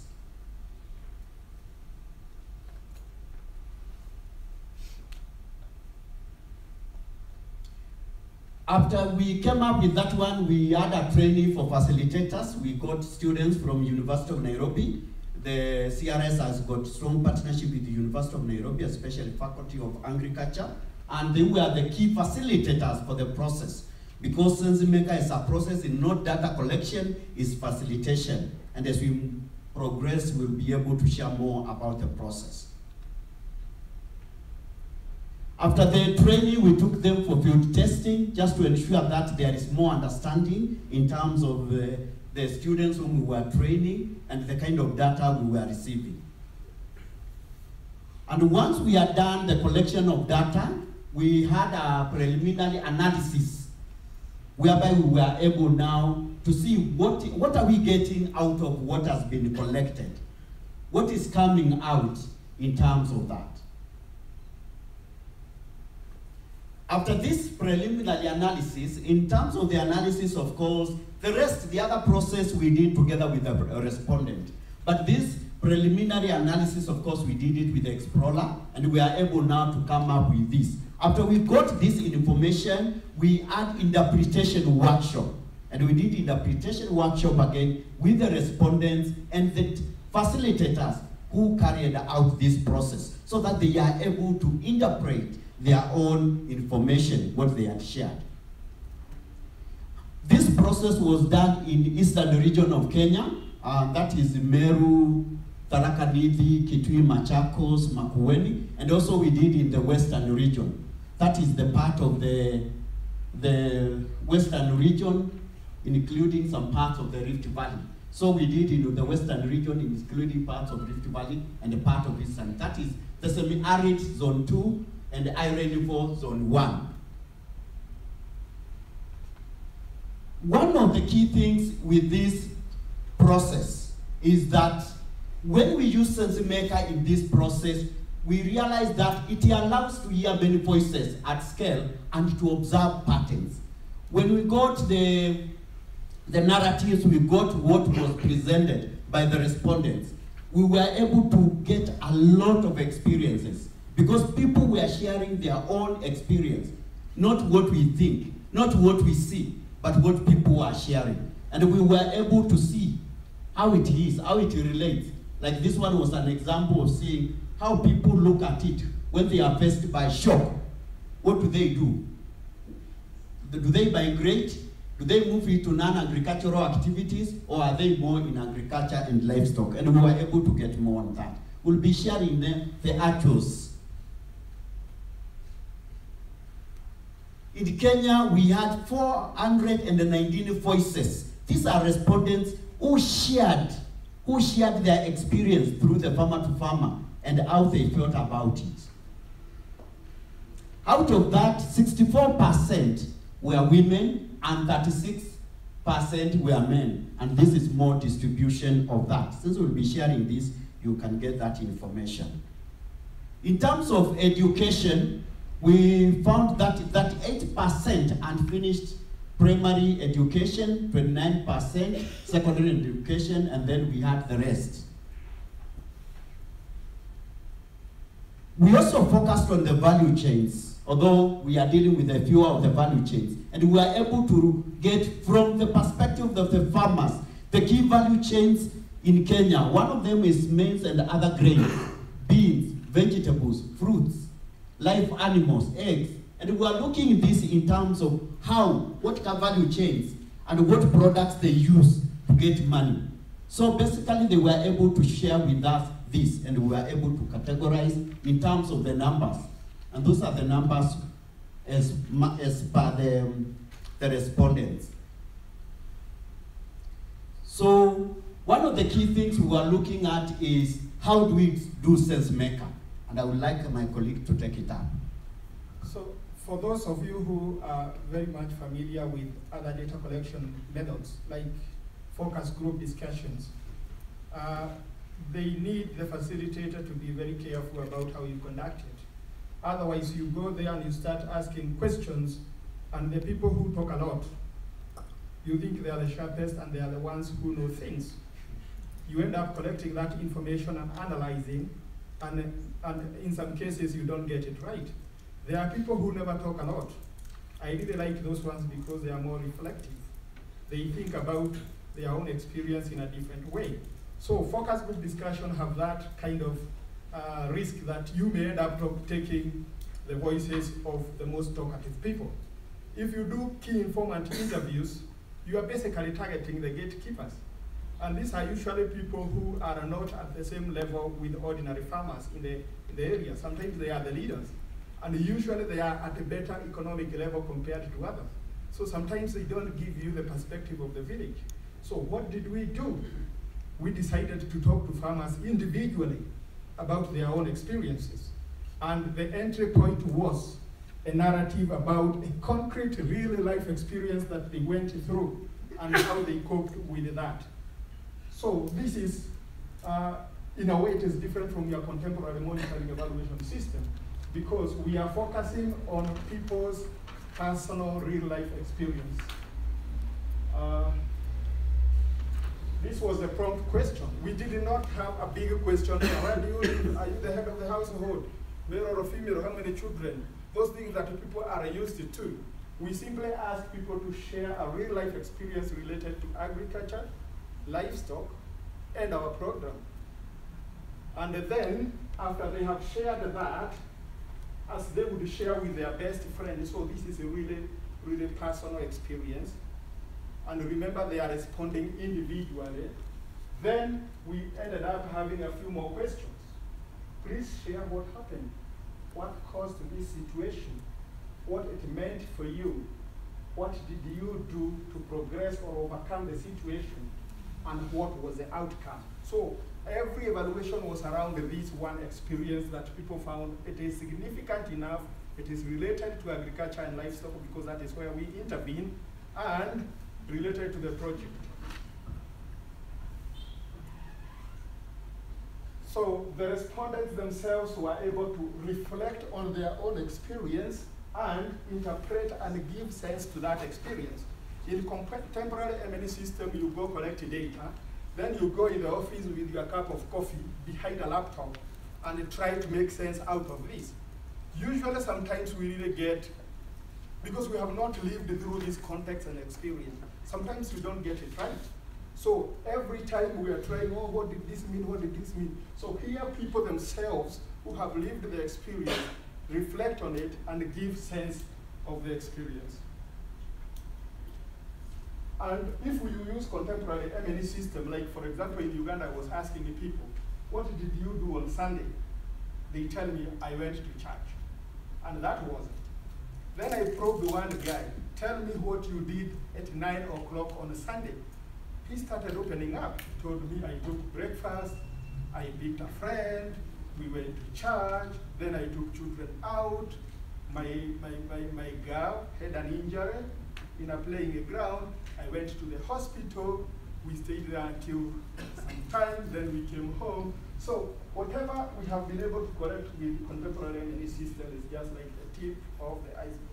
But when you probe more, you are able to get all this information that is important in informing your programming decisions. So basically, from our analysis, people could follow a good path through that experience they had and our intervention, or another path that is not so good. So, Gabriel? Just to add on what you had shared on the previous slide, one of the key things when we talk about the narrative, the experience is usually short and very clear. It's something because based on the prompt question, which touches the person, and the person is willing to share. And when we are talking about signifying, the person is giving sense, is decoding, is trying to analyze that kind of experience. And it really makes sense because we do not come here to analyze that data. It is already analyzed in the lens of the respondent, in the lens of the farmer. So again, we talked about the path. So some of the people, as I said, some people can take the copying, others may take the adaptive or transformative. We had one of the key questions we had during this evaluation, and we were asking, based on the experience the person shared, how did most of the respondents feel? And we were asking the individual person. Before the experience, immediately after the experience, sometimes after the experience, and now. And some of the key experience could be drought, somebody had that, or some disease, or other challenges. You talked about price and others. And based on these questions, and after the analysis and the interpretation of the workshop, we looked at some of the progressions they took. And some of them progressed. They were not affected by the shock, and therefore they progressed. Therefore, they had what we call the prosper pathway. Others bounced back better or bounced back, and that is the resilient pathway. Others bounced back worse or they collapsed, and really that is the vulnerable pathway. So basically, based on that question, we were able to see which pathway the individual respondent followed, and we were able to analyze and see where are the majority. And we'll be sharing that because we have a short brief on that evaluation on here, and you can read. And in terms of this, we looked at the pathway dynamics as the result of the process of change. And here we were looking at how did people feel before the experience, immediately after the experience, and sometimes after the experience, and how they were feeling at the time we were doing the evaluation. And this is what came up. This is what came up from that. And my colleague is going to give you more explanation. Yeah, basically what we do is that we collect individual narratives from people, but using the SenseMaker platform, which is a software, you can actually aggregate that and see general trends of things. So this is an aggregated from individual responses. So you can see, if you can consider the green level as the median, before the experience, people are a bit distributed. Immediately after, many people felt the shock, moved to very vulnerable. Sometimes after, people started to recover, moving towards very prosperous. And now, many people are actually feeling very much better. So, using the Sense Breaker software, the story that the people narrated can actually be linked to any of these. Either they prospered or they collapsed. You can click on the software and go to the story they told you. And this is an example of a story of somebody who bounced back worse. This person told us, last year I cultivated 1 acre of bananas, but there was a very strong wind that made the banana plants to fall down and the produce to go lost or to get lost. Because of this situation, I had to start working as a wage laborer in a coffee farms in order to get money for my day-to-day life.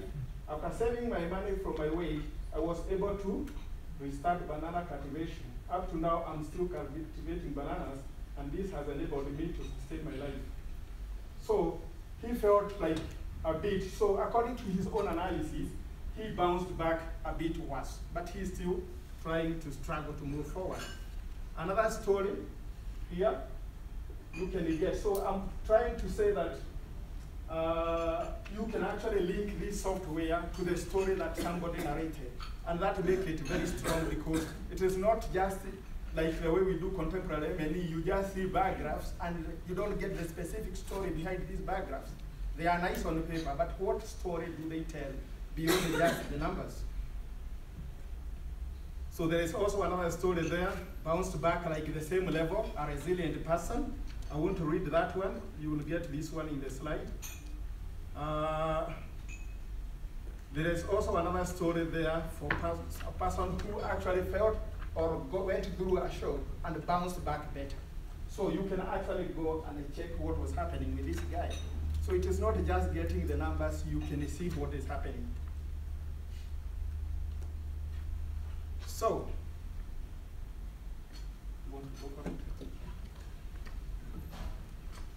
so again, looking at this methodology, looking at this approach, basically, one of the key things it facilitates exploratory analysis through visual data and patterns.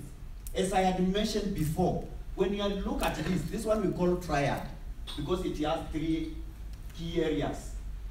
And we are trying to look at when the people, from the story, what are some of the assets which they used? What did they do? What strategies did they use? And some of them sold assets or used saving. Others reduced consumption and expenditure. Others migrated. And therefore, from all these dots you see, these are representing individual respondents, individual farmers.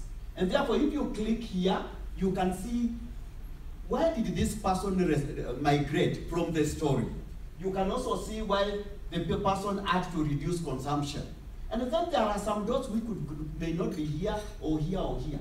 In the normal ME system, you realize that we concentrate on where we get the data, where we see the majority fall. But here there is what we call outliers. The weak signals. In this method, in this approach, we can click here and we get the weak signal. That signal may be some of the emerging practices which in programming we may need to focus on. And therefore it becomes very critical as we analyze, as we go through this, also to look at the weak signal. Can I ask a question? Just in this appearance, the previous slide. Out of those graphs, are we able to know who are these respondents? Because as I think the MLE said, there is one very clear question on the narration.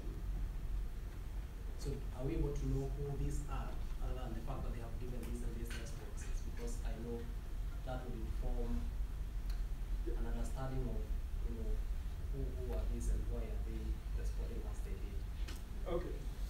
You can be able to know the person However, when we collect narratives, one of the things we ask people is whether we can share their story. Because some of the stories they tell us are very personalized. Like, I lost my husband, which is a shock, but when we talk a bit to them, we realize that when the husband died, they actually sold all the livestock, and the household was left vulnerable. So we can tell who the person is, but if we want to check, we first check the consent, either to share or not to share. So we know the people, but we adhere to that consent whether we can share that information or not. So we know the people. And I can add that what we have done, the work we did in Tanzania, what we have done in Kenya, 100% of the respondents gave us consent to share the stories. So we are able to track back to the person. So, yes?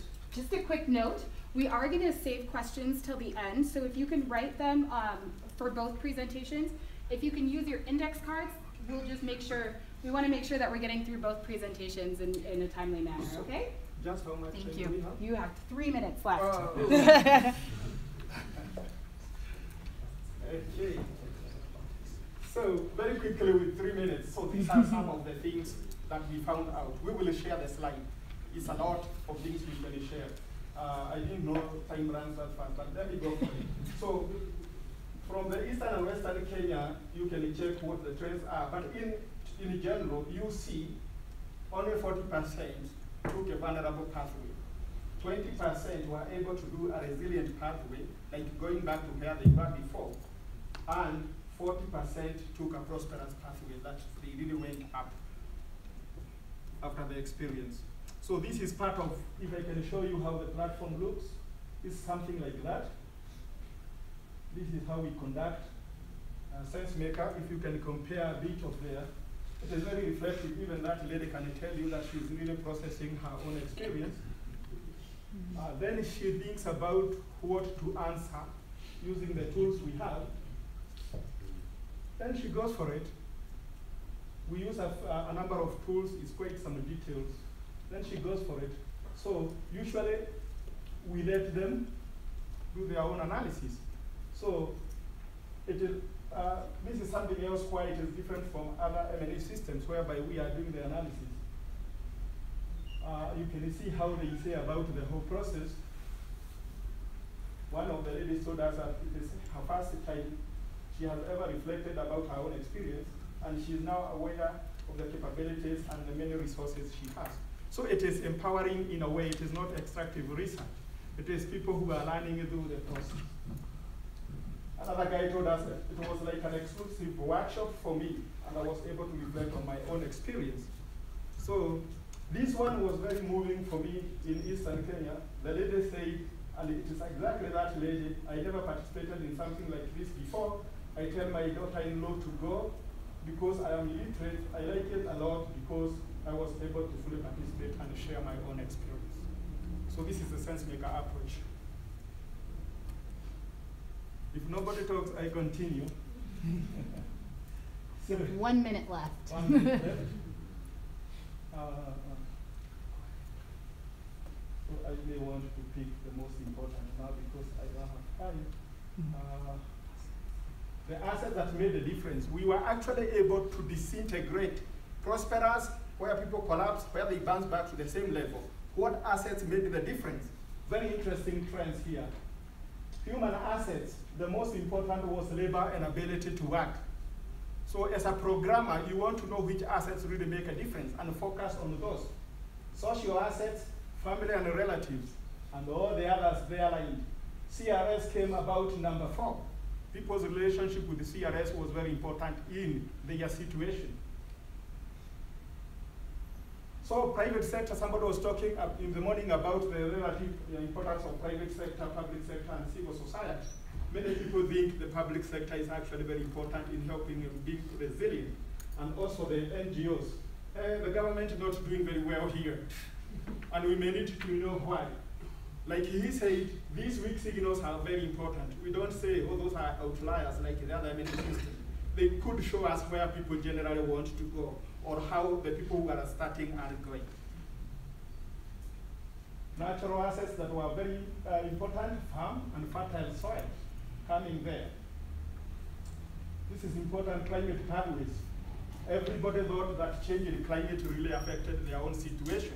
As we do programming, issues to do with the climate smart agriculture and natural resource conservation, very important. Physical assets, roads, very important. We are talking to the government, we can tell them roads are really making the difference in terms of building resilience. Financial assets, cash and savings. As we do our programming, issues like savings and internal lending, very important. Now we know in our program that we need to really focus on things that are making the difference. And this is from beneficiaries' point of view. Somebody asked me, why do we collect this subjective information? If we are doing institutional development, transforming attitudes, our perceptions and behavior, we have to first understand how people are thinking. And this is a strong tool to tell us about people's attitude. So as a programmer, we can intervene along those lines. So these are the strategies people took. Again, we were able to know prosperous people, those who collapse, what strategies do they take? So as a programmer, I know which strategies are making the difference, and we can focus on those strategies. So intensification, diversification. So water harvesting there also. Anyway,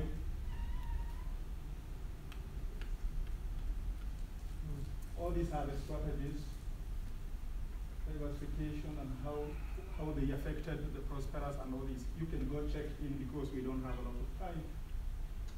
So the future, where do you see the future? Many people thought that they see their future in agricultural activities despite what they went through. And this is important for us to know that. Many people want to improve their own agricultural activities and stay there. A few people want to stop farming and go somewhere, and others migrate to better opportunities. So you can actually click each of these dots and see the story behind it. That is why it is a powerful tool. Thank you.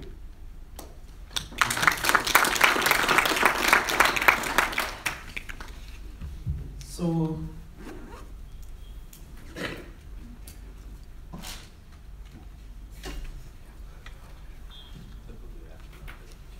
yeah, thank you, Gabriel. That was a very interesting presentation. We're going to go ahead and do a presentation from LWR's work on resilience here in Kenya and generally. So in this presentation, I'm gonna talk a little bit about our general resilience approach, which I think is interesting. You're hearing some of these terms and definitions repeated, right? Assets and capacities, adaptive, absorptive, transformative capacities. And I think one thing that's really important when we're thinking about our resilience programming is that we are using common language, right? I think where LWR started several years ago, and we had a lot of programming in the Sahel, and we were responding to the droughts in the Sahel and working with hurting populations, and we were saying that we are going to bridge emergency response or humanitarian aid to development practice. And we said that this is going to be a resilience program. But as with, I think, a lot of projects, we didn't necessarily have a clear theory of change. We didn't have a common methodology to actually assess what were the resilience capacities of these communities. And so in essence, we were saying we know that they're going to be affected by drought. What actions can we take knowing that droughts will probably happen in the future? So what we've done since that point in time, in 2015, we actually made a concerted effort to look at all of our resilience programming and start to pull out what are the common characteristics and come up with a framework that we can use to apply to all of our projects that are resilience focused.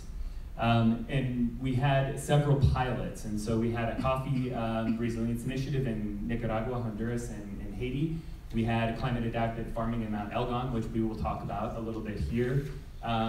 We have the community-led food crisis recovery in the Sahel model that was funded by the Margaret A. Cargill Foundation. And then we have the Transboundary Flood Resilience Project that's currently it's under the Global Resilience Partnership Water Window funding. So we've been extracting lessons from each of these and kind of building our knowledge about what does resilience mean and how can an organization, again, that's a medium-sized NGO that doesn't have a massive amount of resources, make sense of resilience programming. So what we started off first was that we said we needed to have a common definition. And I think you're seeing, again, this terminology being used in most of the presentations today, right? Resilience for LWR refers to the capacity of a system, so it's a community, a household, an individual, to absorb the impacts of shocks and stressors, to adapt, to change, and to potentially transform in a manner that enables the achievement of development results. And so this is an interesting point that we had a lot of conversation about. Resilience is not an end in and of itself, right? It's the development results that we're ultimately looking for. And so we're trying to apply resilience practices so that we can ultimately increase the well-being or the development results of these communities. So again, talking about the three capacities. So the ability to absorb is to moderate or mitigate the impact of shocks. The ability to adapt is to adjust to those impacts, to the new conditions, and taking advantage of emerging opportunities. And ultimately, you have the potential to transform. And transform is to achieve a new state. There's a lot of conversation about what transformation means. And is transformation an end state that's desirable? And I think that, you know, this is not an iterative pathway where you absorb, you adapt, and then you transform. That there are different capacities that are relevant to different populations, and even within populations, there are different capacities that may be most relevant to a household within a community.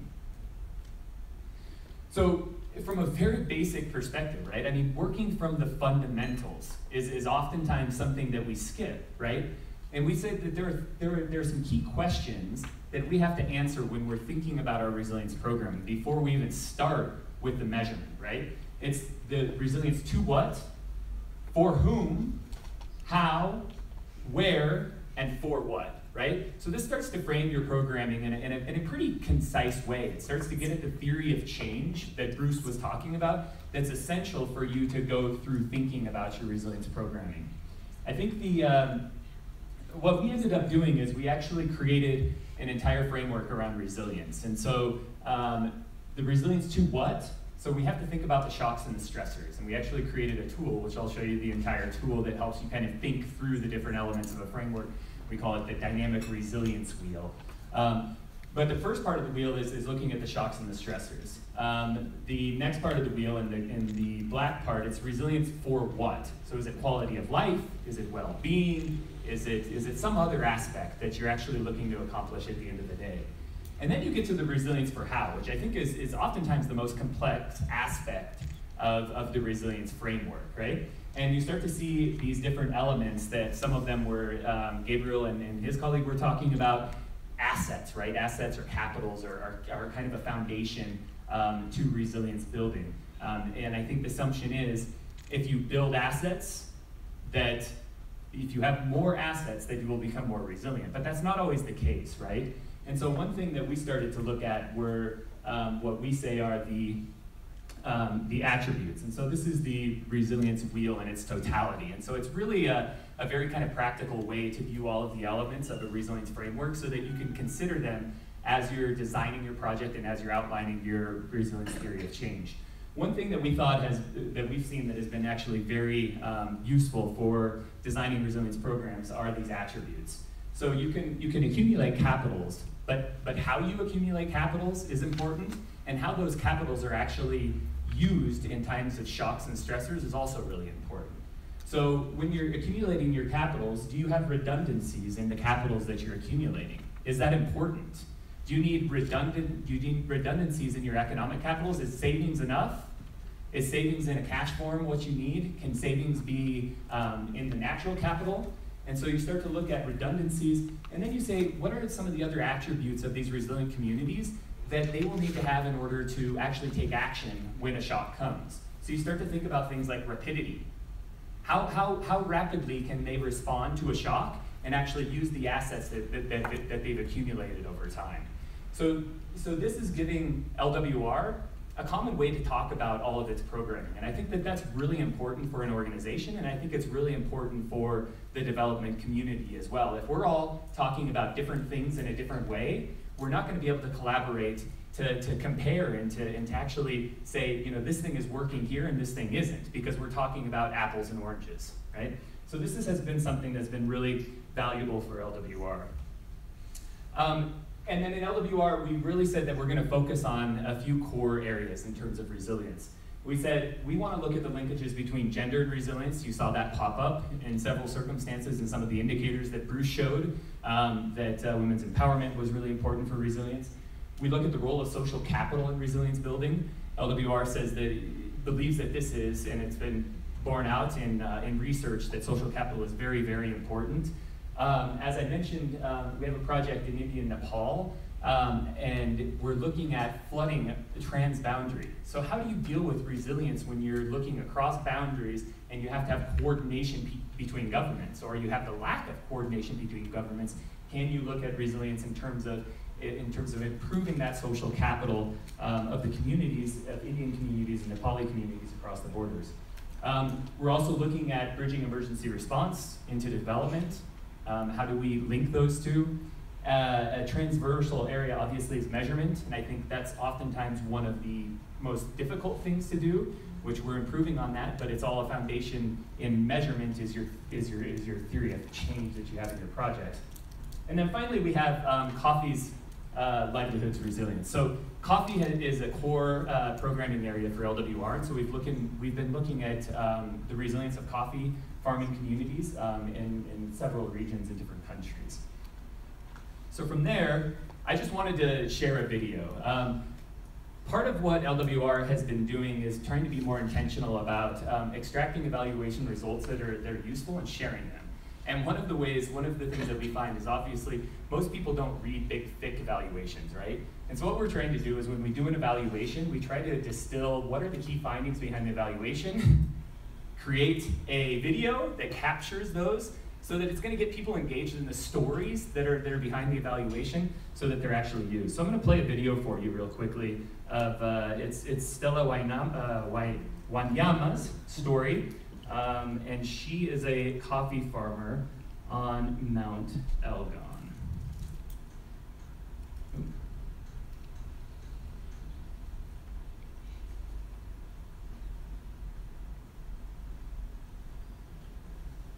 gonna have to pull it over to the other screen.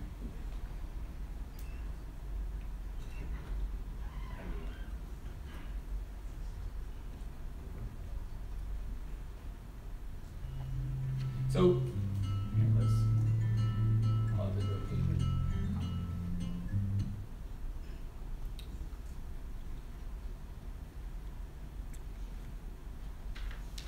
So, what I would say is, as you watch the video, think about the different the livelihood capitals that Stella is talking about, and start thinking as well about what are the capacities that she's actually saying that she's started to improve in order to be a more resilient coffee farmer.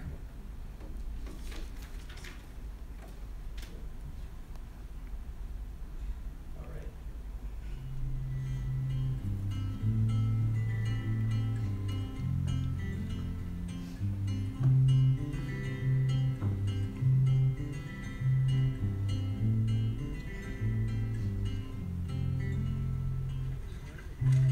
Every day you face a new challenge. As a coffee farmer, you don't know what will happen when you plant your seeds. It might be drought, it might be heavy rains, it might be disease. We all face challenges. Sometimes they feel too big to beat. What's your challenge today? How do you face it? How will you overcome? I put terraces in so the plants are not washed away. This I learned from LWR. How do you adapt for next time? I changed the coffee variety to withstand weather and the disease. Why do we keep going when hope is hard to find? For me, it's family. They support my family, and my family supports them. And community. Through our challenges, we are connected. Our bond hold us strong and help us overcome. Hand by hand, we help one another. Like Martin, my neighbor, he's taught me what he has learned from LWR about pruning and caring for my crops. Now I'm stronger. Do you ask yourself, can I pull this off? I do. We are not there yet. Many challenges face our crops and we lack resources, but we have accomplished so much together. What do we do when the next storm rolls in? There is no one answer, but we learn together before that day comes.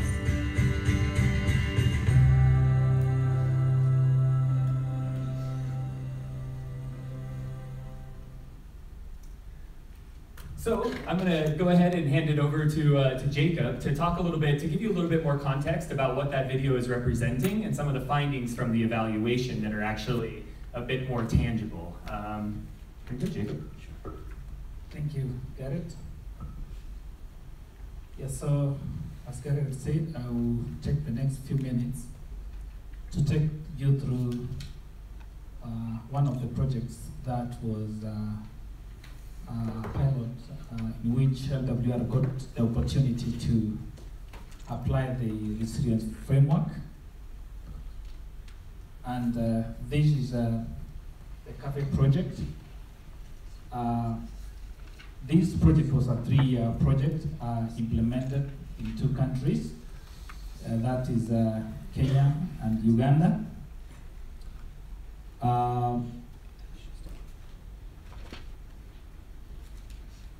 Yeah, so it was implemented in Mbale, Uganda, and Bungoma, Kenya. And its main goal was to contribute to resilience of people, places, and livelihoods. And as I will be telling you, I think we did a lot in terms of improving the resilience of livelihoods, which I believe contributed to resilience of people and places as well. In implementing this project, we worked, or rather we partnered with cooperative societies, and these were apex societies. So in Uganda, we worked closely with the Mutindo Coffee Cooperative Enterprise, an apex cooperative that is formed, or rather comprised 22 primary cooperative societies. And in Bungoma, we worked with Bungoma Coffee Development Group, which comprised of 6 primary societies. The project targeted about 30,000 smallholder coffee farmers,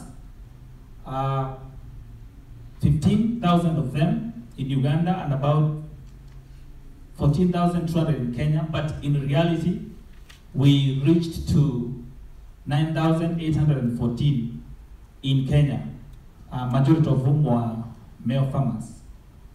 When we started, the actual implementation, we found that the 14,000 that we had hoped to target were actually like double registered farmers in several, across those cooperatives. So, after profiling, we ended up with lesser farmers.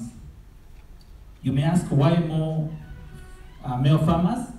Coffee, of course, being a high value crop and it being a main crop in Kenya, it's actually male dominated.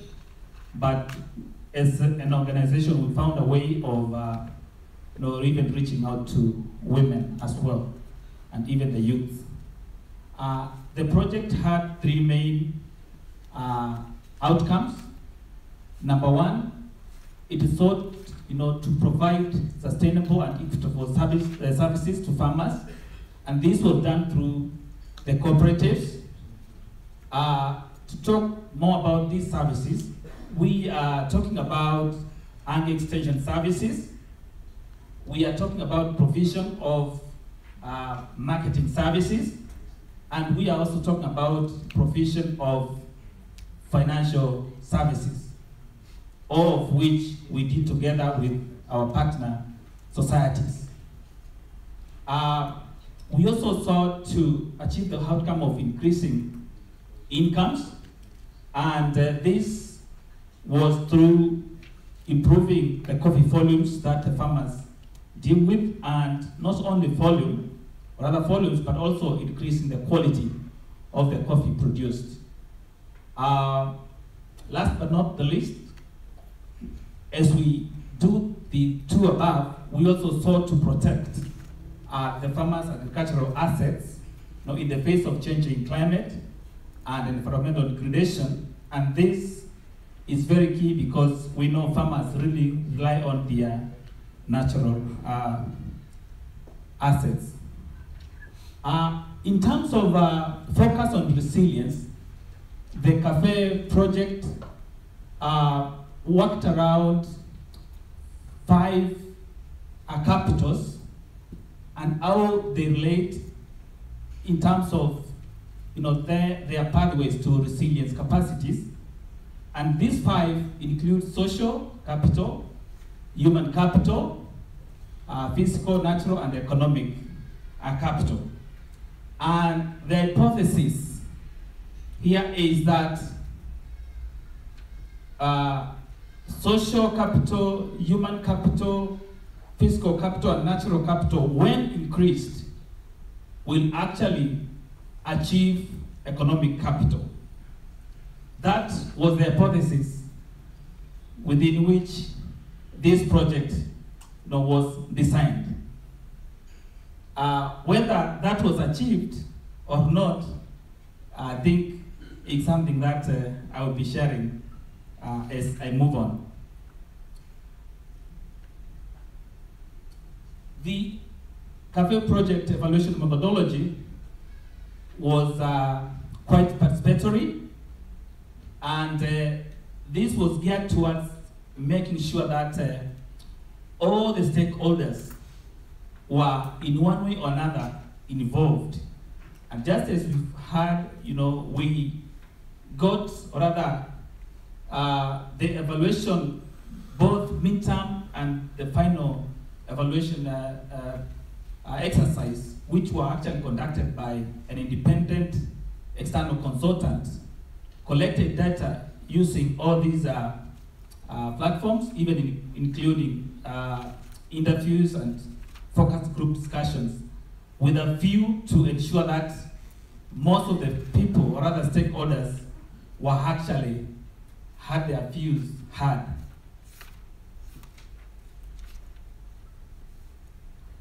I will take some time to talk about this in my next slides. But as you see here, the CAFÉ project in the evaluation kind of brought up what was achieved within the 5 capitals and within the capacities, be it adaptive or transformative.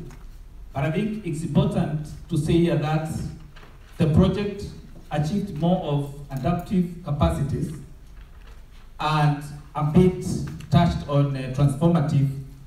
Transformative because, being a 3-year project, really, we cannot really claim to have achieved that, but we contributed towards even achieving. Sure. Why not?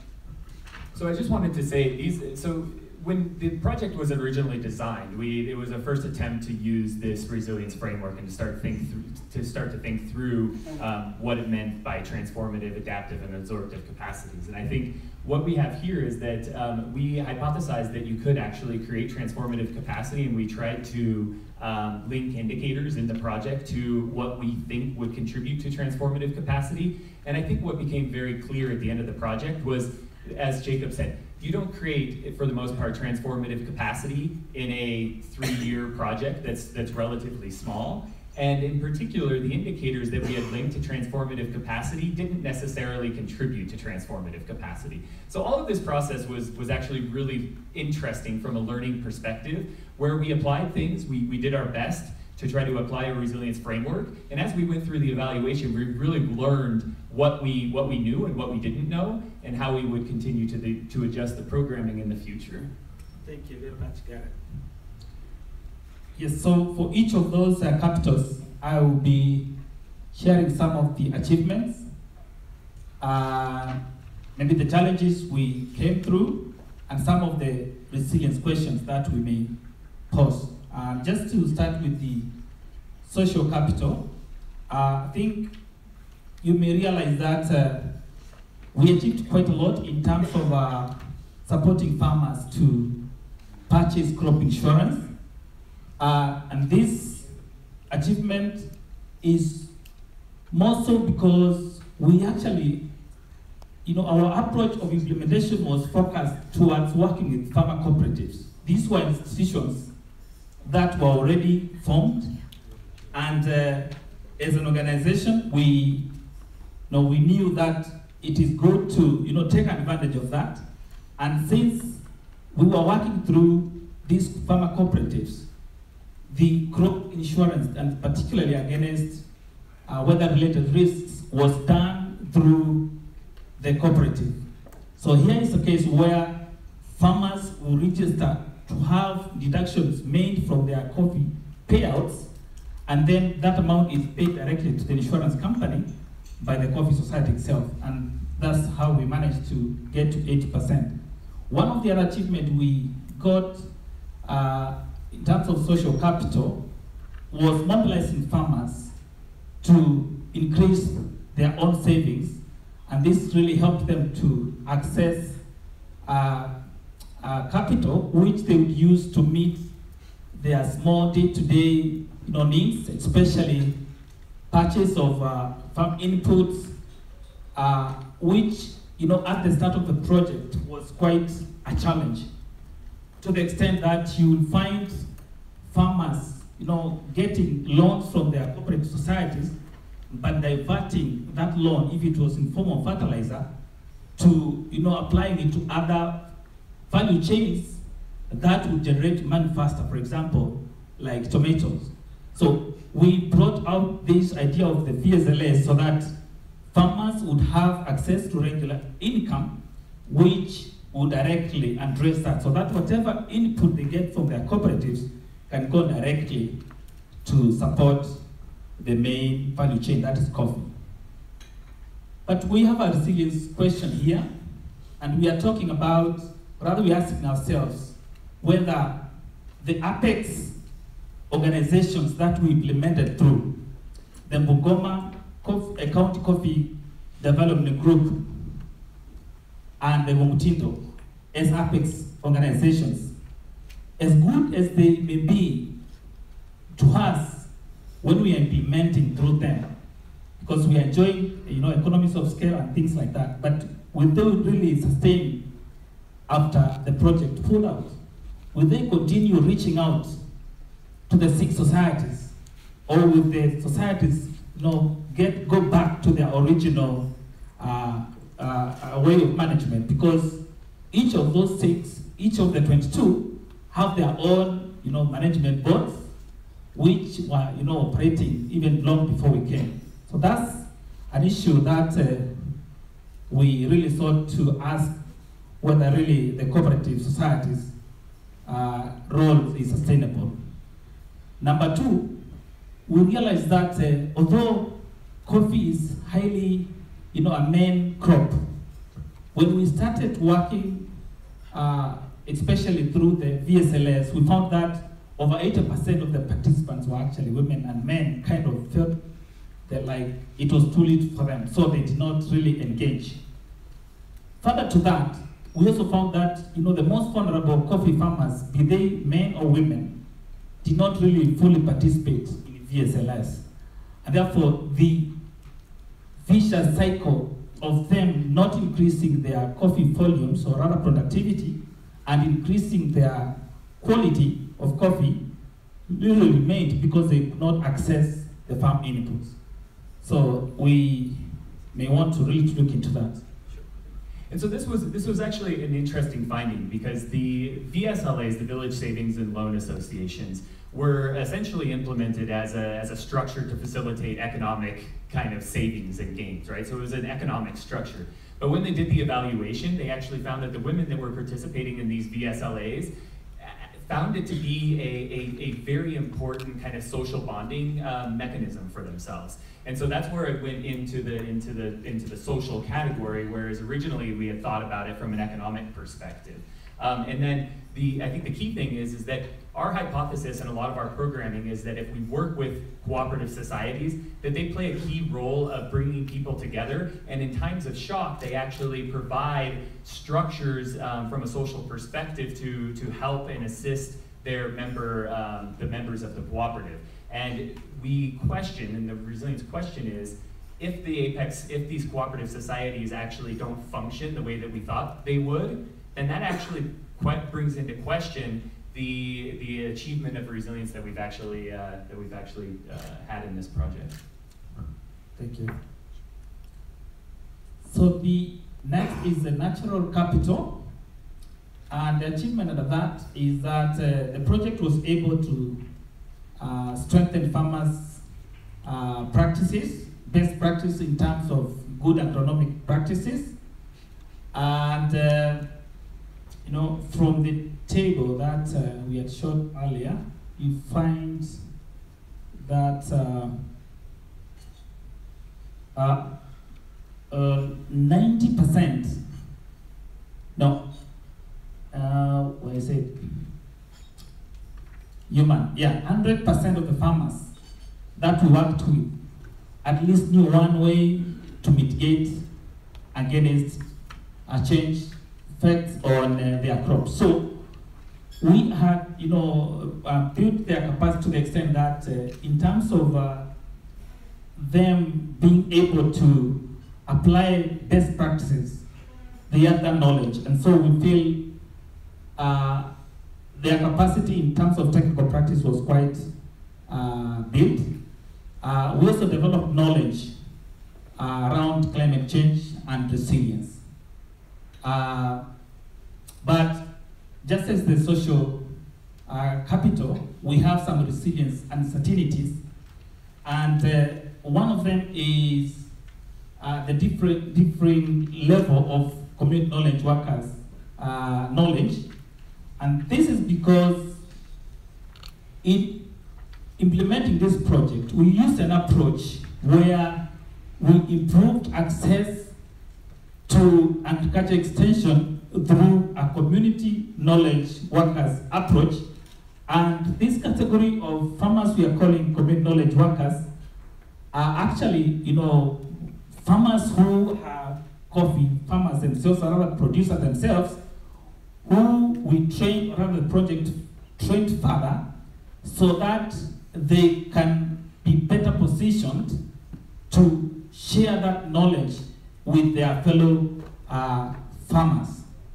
And therefore, because of the nature of selection of the community knowledge workers, which was somehow like, you know, farmers had to select the person who they felt, you know, was social, who they felt could approach most of the people, who they felt, you know, was would reach most of the people without, you know, having a bias.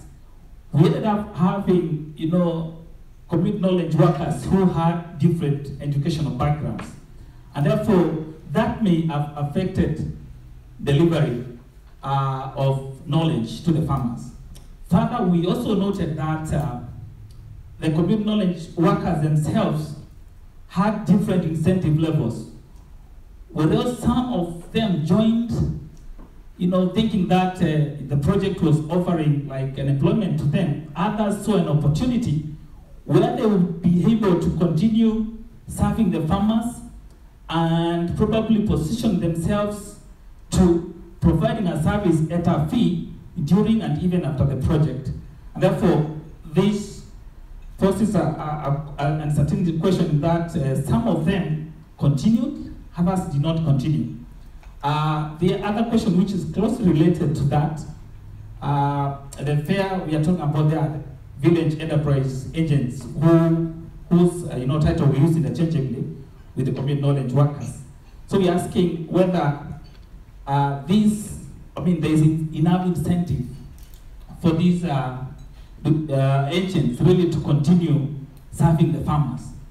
For example, will they continue providing the service after the project ends? I don't know. Some of the coffee cooperatives integrated these community knowledge workers into their extension system, where they incorporated them as promoters, and they would pay them something small at the end of the month. Others who are not strong enough felt that the community knowledge workers should continue providing the service, but have the individual farmers pay them on a demand-driven basis. And as a result, some really prospered well, others really lacked the initiative, and therefore they kind of stopped after the project ended. Number 3, there was limitation in data analysis and ICT platform. One of the things maybe we never said is that these community knowledge workers, the extension module was such that the project designed good extension materials which were uploaded in a platform that could be accessed using the mobile phone networks, which of course was a good source of information, and this could be accessed wherever there was network. But the question was, or rather is, the ability of the farmers themselves to use this ICT platform, whether they can really make sense out of whatever data they get out of it. During the project implementation, we found that a lot of data was collected, but very little was really analyzed, and therefore the use was not as much.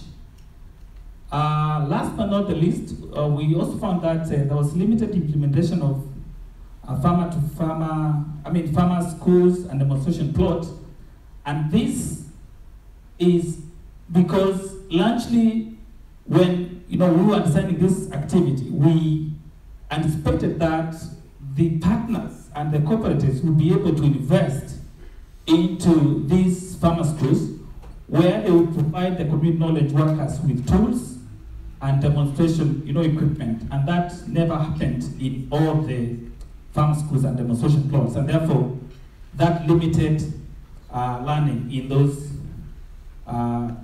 schools. Yes, sure. Go back to the other side real quick. So again, in summary, we're starting to look at how are these capitals accumulated and what does that mean for resilience, right? And so I think it becomes very clear from the evaluation that there are certain, in particular, I should say human capital actually. With human capital, we made good advances, strengthened farmers' techniques and practices, they gained knowledge about climate change and resilience, but there was a lot of things that didn't necessarily go well, and I think that we can make the logical assumption that we didn't achieve as much resilience in these communities as we could have, because certain aspects of this human capital that were essential for resilience capacities didn't play out how we expected them to. Thank you.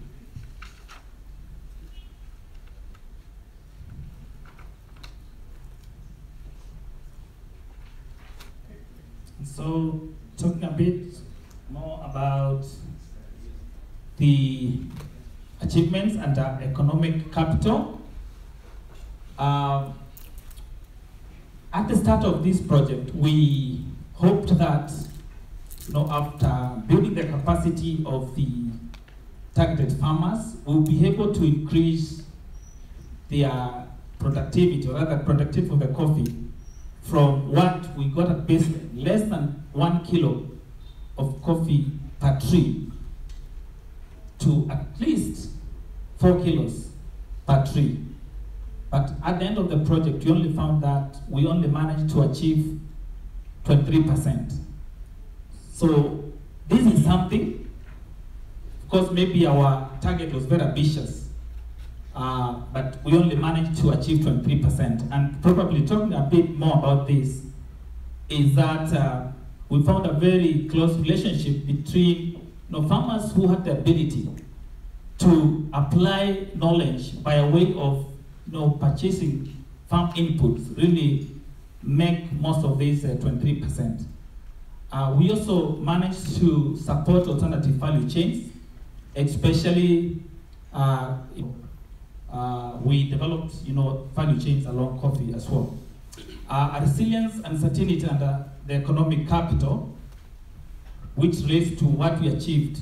We're asking ourselves that the project target of 80%, of farmers to increase coffee yields per tree was never achieved. Were we ambitious? Is it that our interventions were not relevant or rather did not directly translate to yields? That's really something we may want to talk about. Okay, I'm going to talk a little bit about kind of lessons. You can go to the next one. About the lessons that we really took from this evaluation and the work on this resilience project. First of all, this project, we applied a resilience framework to a project that was already designed, okay? And so we were trying to go through and we had thought about it from a resilience perspective, and we went through and we tried to categorize how we actually believe that this project that was designed would actually contribute to resilience. This is pretty straightforward, but it's always better to use a project design or to use your resilience framework to inform your project design than to try to do it the other way. And I think what we also found was that there were big gaps in our resilience theory of change once we actually put a resilience framework on top of a project that was already designed, right? I think this is something that that a lot of projects probably experience. We think that we could use the attributes to help us determine more ideal interventions. So if we're thinking only about assets, there's not the clear link to the capacities, right? And so we're saying, okay, we're increasing these assets, but how does it actually link us to absorptive capacity, to adaptive capacity? Another thing that we found that participatory evaluation improves resilience learning and education for all stakeholders. So this is a question that I have for the group. What role does actually a resilience lens or resilience thinking play in programming? I think that a lot of the conversations that we've had today is that we are doing resilience programming for, right? And what role does it take? Decision making, I think, is really important in resilience because one household could have very different resilience characteristics or resilience capacities than another, and how that household decides to use the assets that they have in times of shocks and stressors is important. And if they're not educated on how to, if they're not informed on how to think through what are the shocks that they face and how do they actually optimize their decision making to take the actions that are relevant to their household, then I think that we're missing out on a big aspect of resilience programming. And also the value in using the framework for better targeting. I think what we found is that we didn't differentiate well between the different shocks and stressors that face different households. And so when we were doing our midterm workshop, we actually looked at the resilience of the communities, and this is Mount Elgon, so it's a volcano, and we were working with communities that were at the lower levels, at the mid levels, and at the high levels. Well, the shocks and stressors that a community faces that's at a higher elevation versus a lower elevation can be quite drastically different. And we didn't necessarily consider that in the design of our programming, which meant that we're trying to apply common approaches or common interventions across all of the communities, where in reality, they may need tailored approaches depending upon the characteristics of those specific communities. And finally, just from a programmatic perspective, this was designed to be a transboundary kind of project, a collaboration between Kenya and Uganda. We didn't do as good as we should about linking the farmers on the Kenya side and the Uganda side, and I think that that's a missed opportunity in terms of understanding how the farmers, which actually on the Uganda side were part of a cooperative society that was actually stronger than on the Kenya side, how were they adapting and changing to these climate risks that the farmers on the Kenya side weren't, and I think that was a missed opportunity. there was a lot of talk around the sustainability of the community knowledge worker model. That was a key social capital that we thought could actually transform some of these communities. When you have a farmer neighbor that is supporting you with your farming and constantly engaging other farmers and acting as that kind of linking capital, social capital, that could be really positive. But these community knowledge workers won't continue to engage in these services if they don't have a sustainable or a profitable pathway in their work.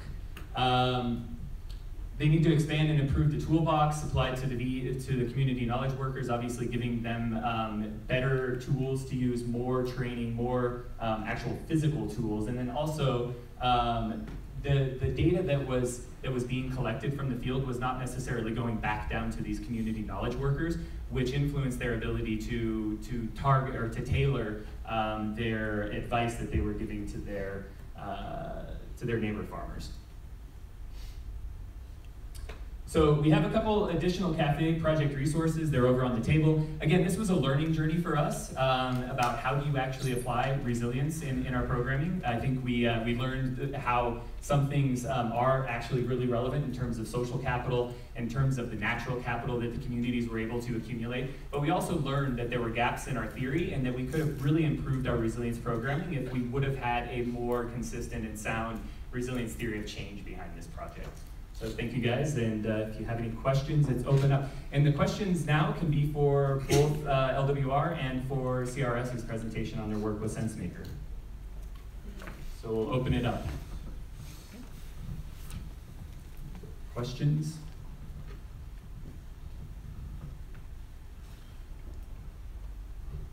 No? Yeah. Do you want Gabriel and Peter to come? Yeah.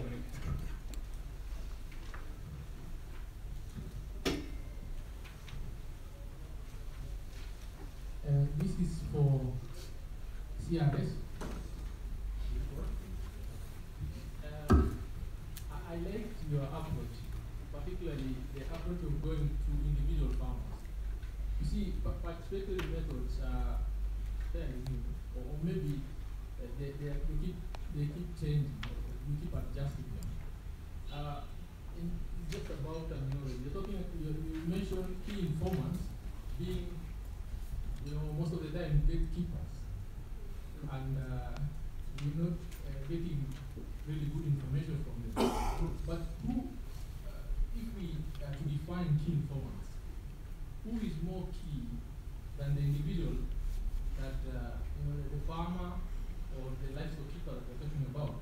So maybe we need to consider definition of key informant really.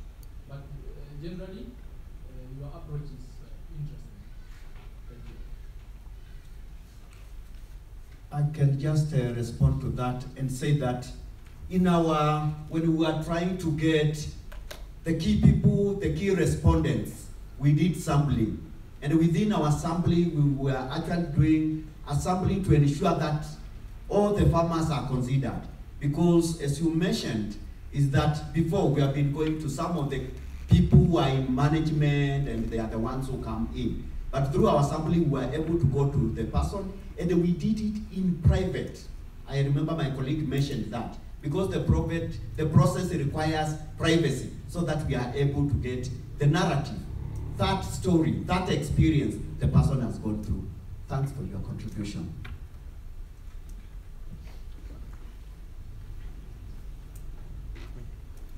I would second that. I really like the approach, and it's an interesting one that I would be very interested in picking up on. But practically speaking, I wonder what was the cost of it? It seems like it's a very time-consuming, lengthy process. You did 419 respondents. I wondered what was the cost per respondent, and how long did the whole process take? Okay, to be straight to the point, it costed us $15,000 US. Wow, that's all. Yeah, we were working with 10 data enumerators who were talking to 3 respondents per day. So in one day, we were able to do like 3 times 10, 30, and they worked with us for 2 weeks. And do you buy that package from the people that have developed it? How does that? We have a partnership with the people, okay. Cognitive Edge, so we are able to work in partnership with them. So already CRI's headquarters, they have made that partnership, and we are able now to do it in all the countries. The other thing I want to mention is that, like one respondent, because of the richness of the process, it takes 1.5 hours, average. My question is to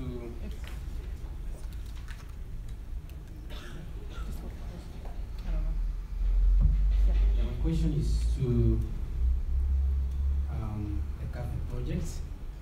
I think your focus was on increasing productivity or production, the level of production. And my question here is, I have seen the value chain approach being very much promoted these days. So you're looking at the entire value chain.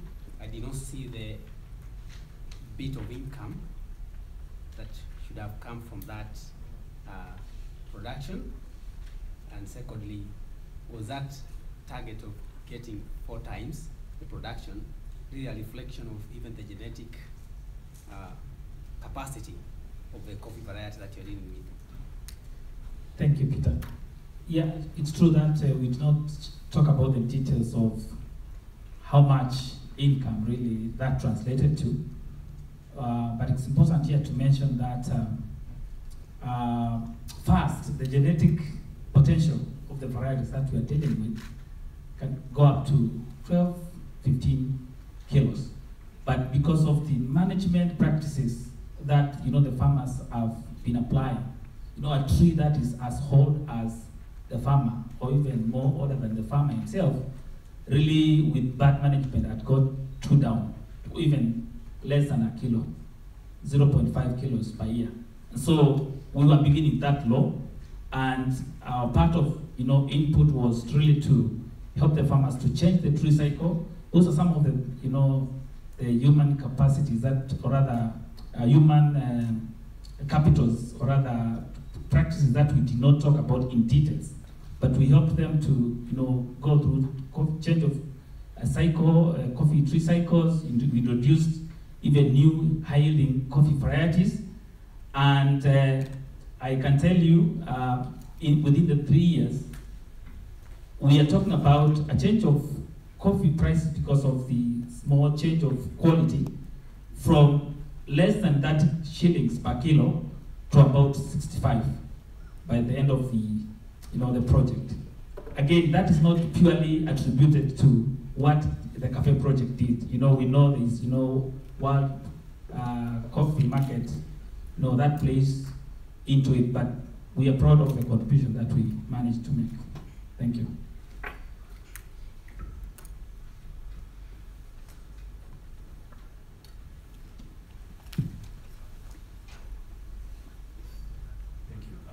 Jeff Moody from Troca. Just want to ask a question on the Lutheran presentation. You say you got 23% increase. Did you have a control experiment or really checking on other farms that were not in the program to make sure that these were sustainable and others were not achieving the same?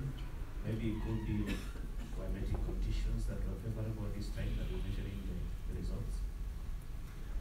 Unfortunately, we did not have a control, so we used, the farmers that we were directly working with. Yeah, so again, the climate could also have a bearing on that, but usually because we did a lot of capacity building, we have all the reason to believe that, part of that increase was actually attributed to our trainings. So 23% of the target farmers managed to increase to more than 4 kilos.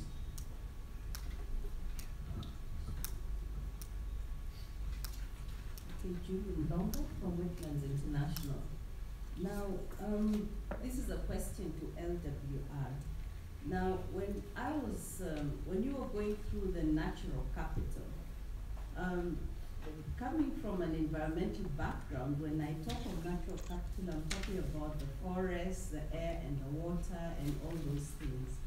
But when I looked at your presentation, I saw issues around farmers, around knowledge networks. So just an elaboration on exactly what you were looking at in terms of natural capital.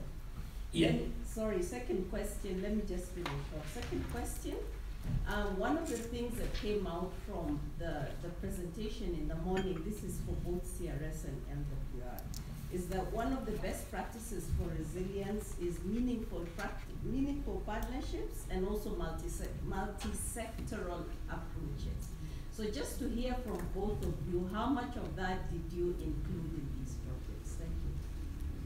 Yeah, maybe to answer the first question, yeah, you know, that slide was a bit, we'll say, human and natural in that what would actually be done in the natural, as you rightly put it, is determined by the human capital. So, you know, ability to have farmers make rational decisions to, you know, like Stella, do terracing, do agroforestry. That is what we are talking about. But what we presented was actually the human, you know, capacity development into that knowledge. But yes, we did a lot in terms of establishing tree nurseries and even helping farmers through the social capital in groups to do conservation within their farms. So I agree, we should have put human/natural, and probably I did not explain it so good. Yes, in terms of our programming, basically the farmer-to-farmer project work through partnerships. And we normally say that, as we mentioned, it is within the complex domain. And what we are looking at through our partnership and what we are doing is the emerging practices. And we are trying to get the emerging practices, even as we sit here. We are trying to learn what are some of the emerging practices that we can adopt so that we can keep on doing that. So we work with the private sector, we work with the public sector, and we work with a number of other local and international NGOs working within those regions. In terms of partnerships, the CAFÉ project, you know, partnered with both the public, private, and even, yeah, mainly those in terms of ensuring that the value chain is fully covered. You know, the Coffee Research Foundation, for example, was a key partner in this, and you know, the material for breeding was really sourced from there. But I really can't fail to mention the important role that was played by private marketers of coffee and millers. I mean, there is no way we can market coffee here in Kenya without going through them. So they were the part and parcel of the project implementation. And as you can probably remember, I talked about the crop insurance. That was also done by, you know, private partners, even including, you know, bringing on board financial service providers, especially the banks, which played a key role in helping the farmers access credit, both at the VSL level, but also even at the cooperative level.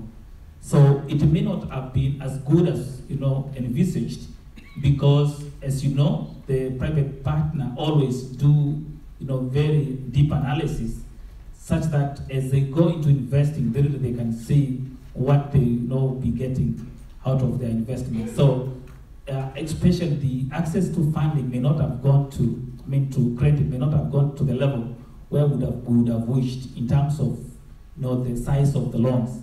But as much as, you know, the societies could pay, that they really got from the private sector, the banks, and even government bodies like the Coffee Development Fund. I just wanted to add something to that real quickly. I think, you know, partnerships are interesting, and in resilience programming they talk about scales, right? And so they talk about cross scales. And so it's interesting that, you know, when you have smaller programs, I'm sure the Farmer to Farmer project is, you know, 10 times the size of the project that we implemented in Western Uganda. But, you know, as Bruce said, you know, we can't, you know, not all organizations can address all aspects of resilience all at once, right? And so sometimes you have to say, what can you feasibly accomplish with the scope of the intervention that you have in the area where you're working as well. And so, that's where, again, for LWR being a smaller organization and having smaller projects, what actions can we actually take that will create at least some, or will contribute to some of those resilience capacities of these communities that will hopefully reduce the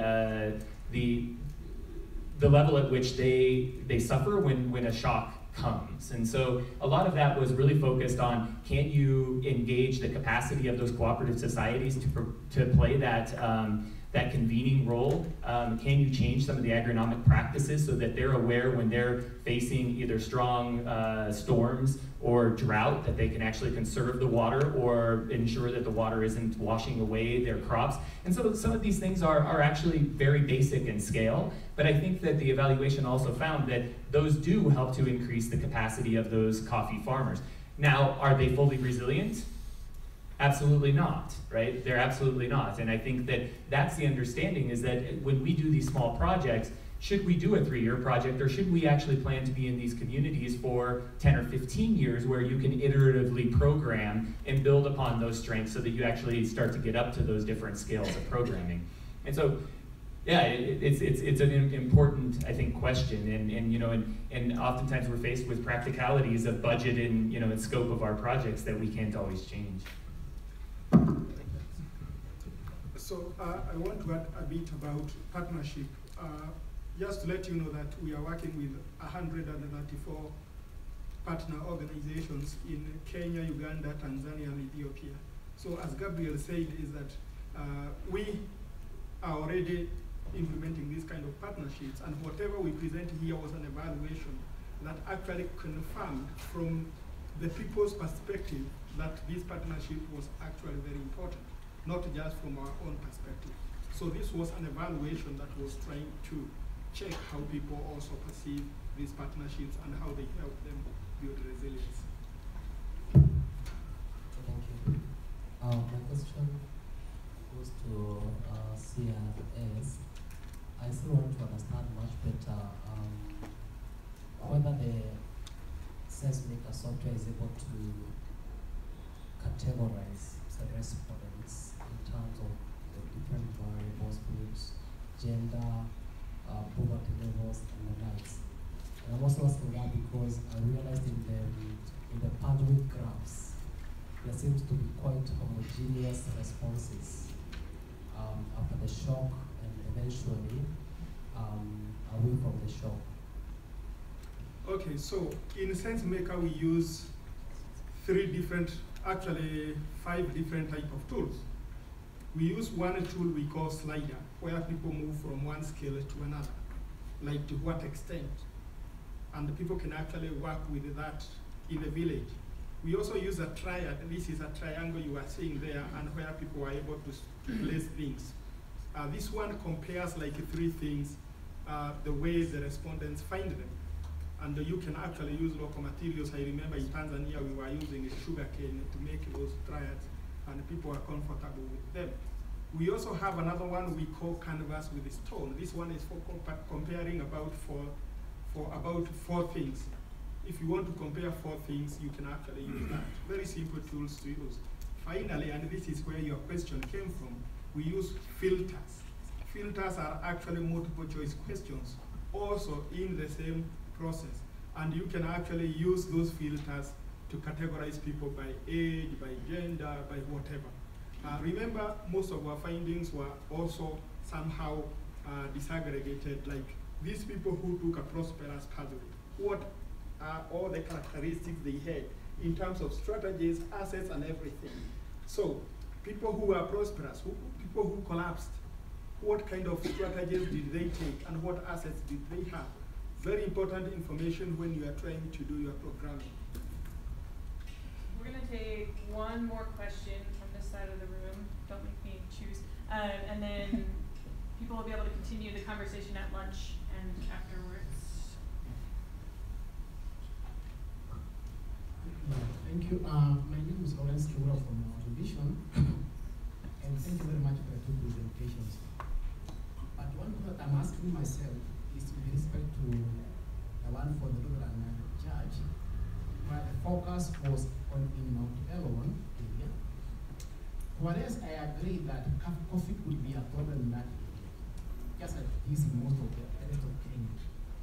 The question I'm asking myself, even if coffee is a problem in the area, the farmers have got several other alternatives that they can go to for them to cope, you know, to cope with their livelihoods. And therefore, they are somehow able to cope. So in terms of vulnerability, I would not compare them as vulnerable as farmers probably in a different, you know, like in northern Kenya. So I'm asking, I'm asking myself, what was the criteria of selecting that as allocation for the project? Yeah, thank you. Thank you, Lawrence. Yeah, that's just one of our projects. We have projects in those other areas like Turkana and Lower Eastern. And as you may realize, the vulnerability here is not really to drought per se, but even to other shocks like landslides. If you remember, back ago, I think there were problems of landslides, and yes, it's true that they may not be as vulnerable, but coffee being a very plays a very central role to those farmers, and being a sector that was like fading away. For Lutheran World Relief, it was very important to really ensure that those farmers really do not slide so far using his word, and therefore that was the point of intervention. Of course, not neglecting other very vulnerable farmers elsewhere, because we have projects spread fairly well across the country, in northern Kenya, central Kenya, eastern, and even other parts of western Kenya, like Homa Bay.